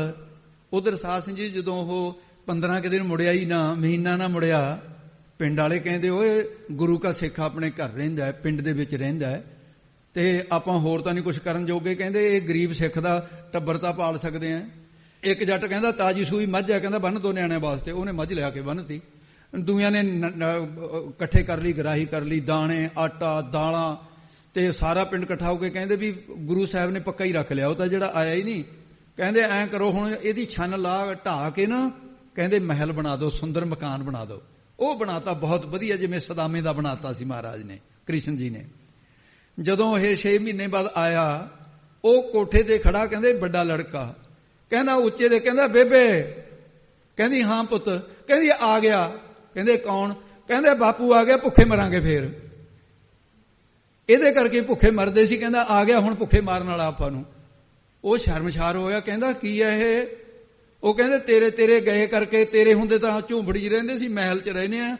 ਉਸੇ ਵੇਲੇ ਕਹਿੰਦਾ ਵੀ ਅੱਜ ਤੋਂ ਬਾਅਦ ਕਹਿੰਦਾ ਮੈਂ ਹੁਣ ਗੁਰੂ ਗੋਬਿੰਦ ਸਿੰਘ ਦਰਬਾਰ 'ਚ ਰਹੂੰ। ਮੈਨੂੰ ਯਕੀਨ ਹੋ ਗਿਆ ਵੀ ਉਹ ਰਿਜ਼ਕ ਤਾਂ ਉਹੀ ਪਰਮੇਸ਼ਰ ਦਿੰਦਾ ਹੈ, ਸੈਲ ਪੱਥਰ ਮੇਜਾਂ ਤੋਂ ਹੈ। ਮੈਂ ਤਾਂ ਐਵੇਂ ਇਹ ਚਿੰਤਾ ਕੀਤੀ ਹੈ। ਇਹ ਅੱਗੇ ਚਲੋ ਫਿਰ ਸਿਰ ਰਿਜ਼ਕ ਸੰਭਾਹੇ ਠਾਕੁਰ, ਕਾਹੇ ਮਨ ਭਾਉ ਕਰਿਆ। ਭਾਈ ਗੁਰਦਾਸ ਸਾਹਿਬ ਜੀ ਨੂੰ ਮੁੜ ਕੇ ਫਿਰ ਉਹ ਜਿਹੜਾ ਪ੍ਰਸੰਗ ਸੀ ਪਿੱਛੇ, ਮਾਧੋ ਦਾਸ ਦੀ ਗੱਲ ਤਾਂ ਪਿੱਛੇ ਸਮਾਪਤ ਹੋ ਲਈ। ਦੂਰੇ ਅਰਥ ਇਸ ਕਰਕੇ ਕਰਿਆ ਵੀ ਗੁਰਸਿੱਖਾਂ ਦੇ ਕੰਮ ਆਉਣ ਵਾਲੇ ਨੇ। ਫਿਰ ਭਾਈ ਗੁਰਦਾਸ ਉਹ ਠਾਕਰ ਮਾਲਕ ਪ੍ਰਭੂ ਸਿਰਵਾ ਸਿਰ ਸਭ ਨੂੰ ਰੋਜੀ ਪਹੁੰਚਾਉਂਦਾ। ਤੇ ਅੱਗੇ ਕਾਹੇ ਮਨ ਭਾਉ ਕਰਿਆ, ਤੁਸੀਂ ਕਿਸ ਵਾਸਤੇ ਲੰਗਰ ਦਾ ਇਹ ਡਰ ਧਾਰਨ ਕੀਤਾ? ਤੁਹਾਨੂੰ ਤਾਂ ਚਿੰਤਾ ਦੀ ਲੋੜ ਹੀ ਨਹੀਂ ਸੀ। ਨਾਨਕ ਚਿੰਤਾ ਮਤ ਕਰੋ, ਚਿੰਤਾ ਤਿਸੀ ਹੈ, ਸੋ ਕਰਤਾ ਕਾਦਰ ਕਰੀਮ ਦੇ ਜੀਆਂ ਰਿਜ਼ਕ ਸੰਭਾਹੇ। ਸਭਨਾ ਰਿਜ਼ਕ ਸਮਾਹ ਦਾ ਪਿਆਰਾ, ਦੂਜਾ ਅਵਰ ਨਾ ਕੋਏ। ਸਭਨਾ ਰਿਜ਼ਕ ਸੰਭਾਹੇ, ਆਪੇ ਕੀਮਤ ਹੋਰ ਨਾ ਹੋਈ ਹੈ। ਊੜੇ ਊੜ ਆਵੇ ਸਾਕੁਸਾ। ਦ੍ਰਿਸ਼ਟਾਂਤ ਦੇ ਕੇ ਸਮਝਾਉਂਦੇ ਨੇ। ਕਹਿੰਦੇ ਦੇਖੋ ਊੜੇ ਨਾਮ ਕੁੰਜਾਂ ਦਾ। ਕੱਤਕ ਦੇ ਮਹੀਨੇ ਬਰਫਾਨੀ ਇਲਾਕੇ 'ਚ ਜਦੋਂ ਬਰਫ਼ ਪੈਣ ਲੱਗ ਜਾਏ, ਪਹਾੜਾਂ 'ਚ ਆਂਡੇ ਦੇ ਕੇ ਉੱਡ ਕੇ ਇੱਧਰ ਆ ਜਾਂਦੀਆਂ ਨੇ ਮੈਦਾਨੀ ਇਲਾਕੇ 'ਚ। ਸੈਂਕੜੇ ਕੋਹਾਂ ਮੈਦਾਨੀ ਇਲਾਕੇ ਚਲੀਆਂ ਆਉਂਦੀਆਂ ਨੇ। ਆਵੇ ਉਹ ਆਉਂਦੀਆਂ ਤੇ ਤਿਸ, ਹਾਂਜੀ ਬੋਲੋ, ਤਿਸ ਉਹਨਾਂ ਦੇ ਆਪਣੇ ਪਿੱਛੇ ਪਹਾੜਾਂ ਦੇ ਖੱਡਾਂ ਦੇ ਵਿੱਚ ਬਚਰੇ ਬੱਚੇ ਛਰਿਆ ਛੱਡੇ ਹੋਏ ਹਨ। ਕਵਣ ਖਲਾਵੇ ਕਵਣ ਚੁਗਾਵੇ। ਉਹਨਾਂ ਬੱਚਿਆਂ ਨੂੰ ਮਾਵਾਂ ਵਾਂਗੂ ਕਵਣ ਕੌਣ ਖਲਾਉਂਦਾ, ਖਵਾਉਂਦਾ ਕੌਣ ਹੈ? ਜਿਵੇਂ ਮਾਵਾਂ ਆਪਣੇ ਬੱਚਿਆਂ ਦੇ ਮੂੰਹ ਦੇ ਵਿੱਚ ਪਦਾਰਥ ਪਾਉਂਦੀਆਂ ਨੇ, ਗਰਾਸ ਉਗਾਉਂਦੀਆਂ ਨੇ, ਖਡਾਉਂਦੀਆਂ ਨੇ, ਮਾਵਾਂ ਵਾਂਗੂ ਕੌਣ ਹੈ ਉਹਨਾਂ ਨੂੰ ਖਵਾਉਣ ਵਾਲਾ? ਤੇ ਕਵਣ ਕੌਣ ਚੁਗਾਵੇ, ਚਿੜੀਆਂ ਵਾਂਗੂ ਚੋਗਾ ਕੌਣ ਚੁਗਾਉਂਦਾ ਹੈ? ਭਾਵ ਕੋਈ ਵੀ ਨਹੀਂ ਹੈ। ਤੇ ਇਸ ਕਰਕੇ ਮਨ ਮਹਿ ਸਿਮਰਨ ਕਰਿਆ। ਉਹਨਾਂ ਬੱਚਿਆਂ ਦੀਆਂ ਮਾਵਾਂ ਜਿਹੜੀਆਂ ਕੂੰਜਾਂ ਨੇ, ਆਪਣੇ ਮਨ ਦੇ ਵਿੱਚ ਉਹਨਾਂ ਬੱਚਿਆਂ ਦਾ ਸਿਮਰਨ ਕਰਦੀਆਂ ਨੇ। ਉਹਨਾਂ ਸਿਮਰਨ ਦਾ ਸਦਕਾ ਉਹ ਬੱਚਿਆਂ ਦੀ ਪ੍ਰਵਿਸ਼ਟ ਹੋ ਰਹੀ ਹੈ ਸਿਮਰਨ ਦੁਆਰਾ। ਐਡੀ ਬਰਕਤ ਹੈ ਸਿਮਰਨ ਵਿੱਚ। ਕੂੰਜ ਨੇ ਆਪਣੇ ਬੱਚਿਆਂ ਦਾ ਹੀ ਸਿਮਰਨ ਕੀਤਾ, ਉਹਨਾਂ ਦੀ ਪਾਲਣਾ ਹੋ ਰਹੀ ਹੈ। ਜਿਹੜਾ ਰੱਬ ਦਾ ਸਿਮਰਨ ਕੋਈ ਕਿਉਂ ਨਹੀਂ ਪਾਲਣਾ ਹੋਊਗੀ ਭਾਈ? ਸਿਮਰਨ ਦੀ ਸ਼ਕਤੀ ਨਾਲ ਅੰਡੇ ਪੱਕਦੇ ਆ। ਅੰਡੇ ਪੱਕੇ ਤੋਂ ਬੱਚੇ ਨਿਕਲ ਆਉਂਦੇ ਨੇ, ਡਾਰਾਂ ਦੀਆਂ ਡਾਰਾਂ ਬਣ ਕੇ ਆਪਣੇ ਸੰਸਕਾਰਾਂ ਅਨੁਸਾਰ ਆਪਣੇ ਮਾਂ-ਬਾਪਾਂ ਨੂੰ ਆ ਕੇ ਮਿਲ ਜਾਂਦੇ ਨੇ ਮੈਦਾਨੀ ਇਲਾਕੇ 'ਚ। ਜਿਹੜੇ ਅੰਡੇ ਕੂੰਜ ਦੇ ਚੇਤੇ ਨਾ ਰਹਿਣ, ਕਹਿੰਦੇ ਉਹ ਬਰਫ਼ 'ਚ ਗਲ ਜਾਂਦੇ ਨੇ, ਜਿਹੜੇ ਉਹਦੇ ਸਿਮਰਨ ਤੋਂ ਬਾਹਰ ਚਲੇ ਜਾਣ। ਕਬੀਰ ਚੁਗੈ ਚਿਤਾਰੇ, ਭੀ ਚੁਗੈ ਚੁਗ ਚੁਗ ਚਿਤਾਰੇ। ਜੈਸੇ ਬਚਰੇ ਕੂੰਜ ਮਨ ਮਾਇਆ ਮਮਤਾਰੇ।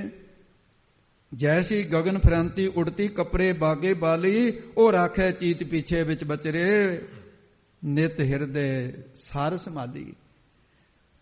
ਕੂੰਜ ਰੇ ਦੇ ਸਿਮਰਨ ਕਰੇ, ਲੈ ਬੱਚਾ ਉੜਦੀ ਅਸਮਾਨੈ। ਕੂੰਜ ਕਰੇਂਦੀ ਸਿਮਰਨੋਂ, ਪੂਰਨ ਬੱਚਾ ਹੋਏ ਉਡੰਦਾ। ਭਾਈ ਗੁਰਦਾਸ ਸਾਹਿਬ ਨੇ ਲਿਖਿਆ। ਇਸ ਕਰਕੇ ਸਿਮਰਨ ਕਰਨ ਵਾਲੇ ਅਭਿਆਸੀ ਜਿਹੜੇ ਨੇ ਉਹ ਕੂੰਜ ਦਾ ਪ੍ਰਮਾਣ, ਸਿਮਰਨ ਕਿਵੇਂ ਕਰਨੇ? ਜਿਵੇਂ ਕੂੰਜ ਕਰਦੀ ਹੈ ਵਾਹਿਗੁਰੂ ਦਾ, ਕੂੰਜਵਤ, ਧਿਆਨ ਕੱਛੂਵਤ ਤੇ ਗਿਆਨ ਹੰਸਵਤ। ਹੰਸ ਦੀ ਚੁੰਝ ਵਿੱਚ ਪ੍ਰਮਾਤਮਾ ਨੇ ਖਟਾਸ ਐਸੀ ਪਾਈ ਹੈ, ਦੁੱਧ ਪਾਣੀ ਅਲੱਗ ਕਰ ਦਿੰਦਾ ਹੈ ਤੇ ਉਹ ਪਾਣੀ ਛੱਡ ਕੇ ਦੁੱਧ ਦੀਆਂ ਫੁੱਟੀਆਂ ਉਹ ਛਕਦਾ ਹੈ, ਪਾਣੀ ਵੱਖਰਾ ਕਰਦਾ ਹੈ, ਦੁੱਧ ਗ੍ਰਹਿਣ ਕਰਦਾ ਹੈ, ਪਾਣੀ ਛੱਡਦਾ ਹੈ। ਇਸ ਤਰ੍ਹਾਂ ਪਰਮੇਸ਼ਰ ਨੇ ਤੇ ਕੱਛੂ ਦੇ ਧਿਆਨ ਸ਼ਕਤੀ ਐਸੀ ਪਾਈ ਹੈ, ਕੁੰਮੀ ਜਲ ਮੈਂ ਤਨ ਤਿਸ ਬਾਹਰ, ਪੰਖ ਖੀਰ ਤਿਨ ਨਾਹੀ, ਕੱਛੂ ਅੰਡਾ ਧਿਆਨ ਤਰ, ਕਰ ਪ੍ਰਪੱਕ ਨਦੀ ਮੈਂ ਆਵੈ। ਕੱਛੂ ਕੁੰਮੀ ਘਰ ਵਾਲੀ ਉਹਦੀ ਪਾਣੀ ਦੇ ਵਿੱਚ ਰਹਿੰਦੀ ਹੈ, ਤਨ ਉਹਦੇ ਬੱਚੇ ਬਾਹਰ ਬਰੇਤੀ ਦੇ ਵਿੱਚ ਦੇ ਕੇ ਅੰਡੇ, ਪਾਣੀ ਤੇ ਪੈਦਾ ਨਹੀਂ ਕਰ ਸਕਦੀ, ਉਹ ਬਰੇਤੀ ਵਿੱਚ ਜਾ ਕੇ ਦਿੰਦੀ ਹੈ। ਪੰਖ ਖੀਰ ਤਿਨ ਨਾਹੀ, ਨਾ ਉਹਨਾਂ ਨੂੰ ਖੰਭਣ ਤੇ ਨਾ ਉਹਨਾਂ ਨੂੰ ਝੁਗਾਉਣ ਵਾਲਾ ਕੋਈ, ਖੀਰ ਦੁੱਧ ਉਹਨੂੰ ਕੁਛ ਨਹੀਂ ਕਰਨ ਵਾਲਾ, ਤੇ ਉਹਨਾਂ ਆਂਡਿਆਂ ਦਾ ਧਿਆਨ ਧਰਦੀ ਹੈ। ਤੇ ਉਹ ਕੱਛੂ ਦੀ ਜਿਹੜੀ ਕੁੰਮੀ ਹੈ, ਧਿਆਨ ਵਾਲੇ ਆਂਡਾ ਪੱਕ ਜਾਂਦਾ ਹੈ, ਉਹ ਆਂਡੇ ਦੇ ਵਿੱਚੋਂ ਬੱਚਾ ਨਿਕਲ ਆਉਂਦਾ ਹੈ। ਫਿਰ ਉਹ ਕਰ ਪਰਪੱਕ ਨਦੀ ਵਿੱਚ ਆਣਾ, ਉਹ ਬੱਚੇ ਨੂੰ ਪਕਾ ਕੇ ਨਦੀ ਵਿੱਚ ਲੈ ਆਉਂਦੀ ਹੈ ਤੇ ਨਦੀ ਵਿੱਚ ਕੱਛੂ ਦੇ ਨਾਲ ਉਹ ਬੱਚਾ ਵੀ ਤੈਰਨ ਲੱਗ ਜਾਂਦਾ ਹੈ।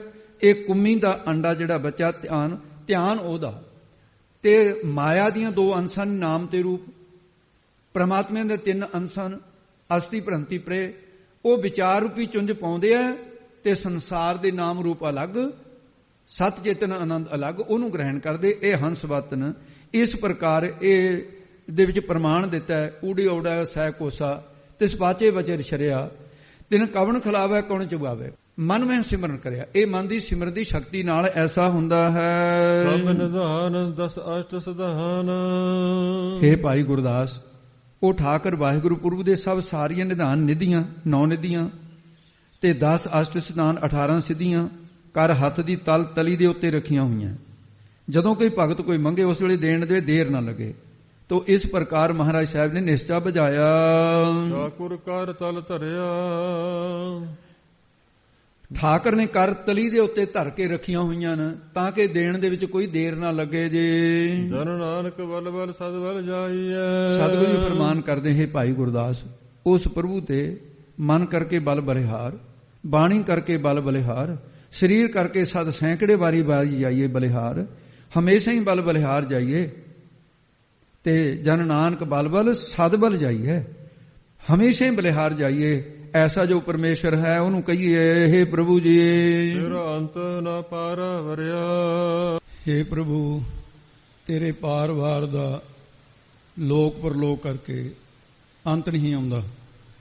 ਉਸ ਦੇ ਪਾਰਾ ਵਰਿਆ, ਪਾਰ ਅਤੇ ਵਰਿਆ ਉਰਾਰ ਦਾ ਭਾਵ ਕੀ ਹੈ ਕਿ ਪਾਰ ਪਰਲੋਕ ਤੋਂ, ਵਰਿਆ ਉਰਾਰ ਇਸ ਲੋਕ ਦਾ ਅੰਤ ਨਹੀਂ ਪਾਇਆ ਜਾਂਦਾ। ਪਾਰਾ ਵਰਿਆ ਨਾਮ ਸਮੁੰਦਰ ਦਾ ਵੀ ਹੁੰਦਾ ਹੈ। ਸਮੁੰਦਰ ਦੀ ਨਿਆਈ ਉਸ ਪ੍ਰਭੂ ਦਾ ਅੰਤ ਨਹੀਂ ਪਾਇਆ ਜਾਂਦਾ। ਜੈਸਾ ਕਿ ਪ੍ਰਮਾਣ ਹੈ, ਪਤਤ ਉਦਾਹਰਨ ਤਾਰਨ ਬਲ ਬਲ ਬਲੇ ਬਲ ਜਾਈਏ। ਤੇ ਇੱਥੋਂ ਤੱਕ ਰਹਿ ਰਾਸ ਸਾਹਿਬ ਜੀ ਦੇ 5 ਸ਼ਬਦ ਆ ਚੁੱਕੇ ਭਾਈ। ਕਰਤਾਰਪੁਰ ਸਾਹਿਬ ਵਾਲੇ ਸਰੂਪ ਦੇ ਵਿੱਚ ਰਹਿ ਰਾਸ ਦੇ ਵਿੱਚ ਇਹ 5 ਸ਼ਬਦ ਨੇ। ਇਹਦਾ ਨਾਮ ਪੋਥੀ ਸਾਹਿਬ ਹੈ। ਇਹ ਗੁਰੂ ਅਰਜਨ ਦੇਵ ਜੀ ਮਹਾਰਾਜ ਨੇ ਲਿਖਵਾਏ। ਕਰਤਾਰਪੁਰ ਸਾਹਿਬ ਵਾਲੇ ਬਾਬੇ ਗੁਰਦਿੱਤੇ ਦੇ ਗੁਟਕੇ ਦੇ ਵਿੱਚ ਅਗਲੇ 4 ਸ਼ਬਦ ਮਿਲਣਗੇ। ਸੋ ਇੱਥੇ ਇਹ ਪ੍ਰਤੀਤ ਹੋ ਜਾਂਦਾ ਵੀ 6ਵੇਂ ਪਾਤਸ਼ਾਹ ਦੇ ਸਮੇਂ ਇਹ 9 ਸ਼ਬਦ ਰਹਿ ਰਾਸ ਦੇ ਵਿੱਚ ਪ੍ਰਚਲਿਤ ਹੋ ਚੁੱਕੇ ਸਨ। ਜੋ ਦਮਦਮਾ ਸਾਹਿਬ ਗੁਰੂ ਗੋਬਿੰਦ ਸਿੰਘ ਸਾਹਿਬ ਨੇ ਭਾਈ ਮਨੀ ਸਿੰਘ ਨੂੰ ਲਿਖਾਰੀ ਲਾ ਕੇ ਕੰਠੋਂ ਬਾਣੀ ਜਦੋਂ ਉਚਾਰਨ ਕੀਤੀ, ਉਸ ਵੇਲੇ 4 ਸ਼ਬਦ ਸ਼ਾਮਲ ਕੀਤੇ। 5 ਕਰਤਾਰਪੁਰ ਸਾਹਿਬ ਵਾਲੇ ਉਸ ਰੂਪ ਵਾਲੇ ਤੇ 9 ਸ਼ਬਦ ਰਹਿ ਰਾਸ ਦੇ ਵਿੱਚ ਸ੍ਰੀ ਗੁਰੂ ਗ੍ਰੰਥ ਸਾਹਿਬ 'ਚ ਦਮਦਮਾ ਸਾਹਿਬ ਲਿਖਾ ਕੇ ਇਉਂ ਮਹਾਰਾਜ ਸਾਹਿਬ ਨੇ ਇਹ ਰਹਿ ਰਾਸ ਦਾ ਸਰੂਪ ਤਿਆਰ ਕੀਤਾ ਸੀ। ਫਿਰ ਆਪਣੀ ਬਾਣੀ ਵਿੱਚ ਪਾ ਕੇ ਉਹ ਜਿਹੜਾ ਭਾਈ ਮਨੀ ਸਿੰਘ ਨੇ, ਉਹ ਪਹਿਲਾਂ ਗੱਲ ਹੋ ਚੁੱਕੀ ਹੈ। ਆਹ ਹੁਣ ਇੱਥੇ ਸਮਾਪਤੀ ਹੈ। ਕੁਝ ਮਿੰਟ ਉੱਤੇ ਹੋਏ ਆ ਪਰ ਸਿਧਾਂਤ ਛੱਡਿਆ ਨਹੀਂ ਸੀ ਜਾ ਸਕਦਾ।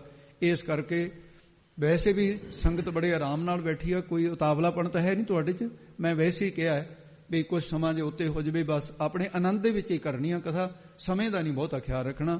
ਨਹੀਂ ਤਾਂ ਫਿਰ ਮਾਧੋ ਦਾਸ ਦੀ ਸਾਖੀ ਦਾ ਕੋਈ ਬਹੁਤਾ ਫਰਕ ਨਹੀਂ ਪੜ੍ਹਨ ਸੁਣਦਾ ਹੋਏਗਾ। ਆਓ ਹੁਣ ਇੱਥੇ ਸਮਾਪਤੀ ਹੈ ਜੀ। ਭੁੱਲਾਂ ਚੁੱਕਾਂ ਦੀ ਸਤਿਗੁਰੂ ਖਿਮਾ ਕਰਨ। ਸਭ ਨਿਧਾਨ 10 ਅਸ਼ਟ ਸਧਾਨ ਠਾਕੁਰ ਕਰ ਤਲ ਧਰਿਆ। ਜਨ ਨਾਨਕ ਬਲ ਬਲ ਸਦ ਬਲ ਜਾਈਐ। ਤੇਰਾ ਅੰਤ ਨਾ ਪਾਰਾ ਵਰਿਆ। ਵਾਹਿਗੁਰੂ ਜੀ ਕਾ ਖਾਲਸਾ, ਵਾਹਿਗੁਰੂ ਜੀ ਕੀ ਫਤਿਹ।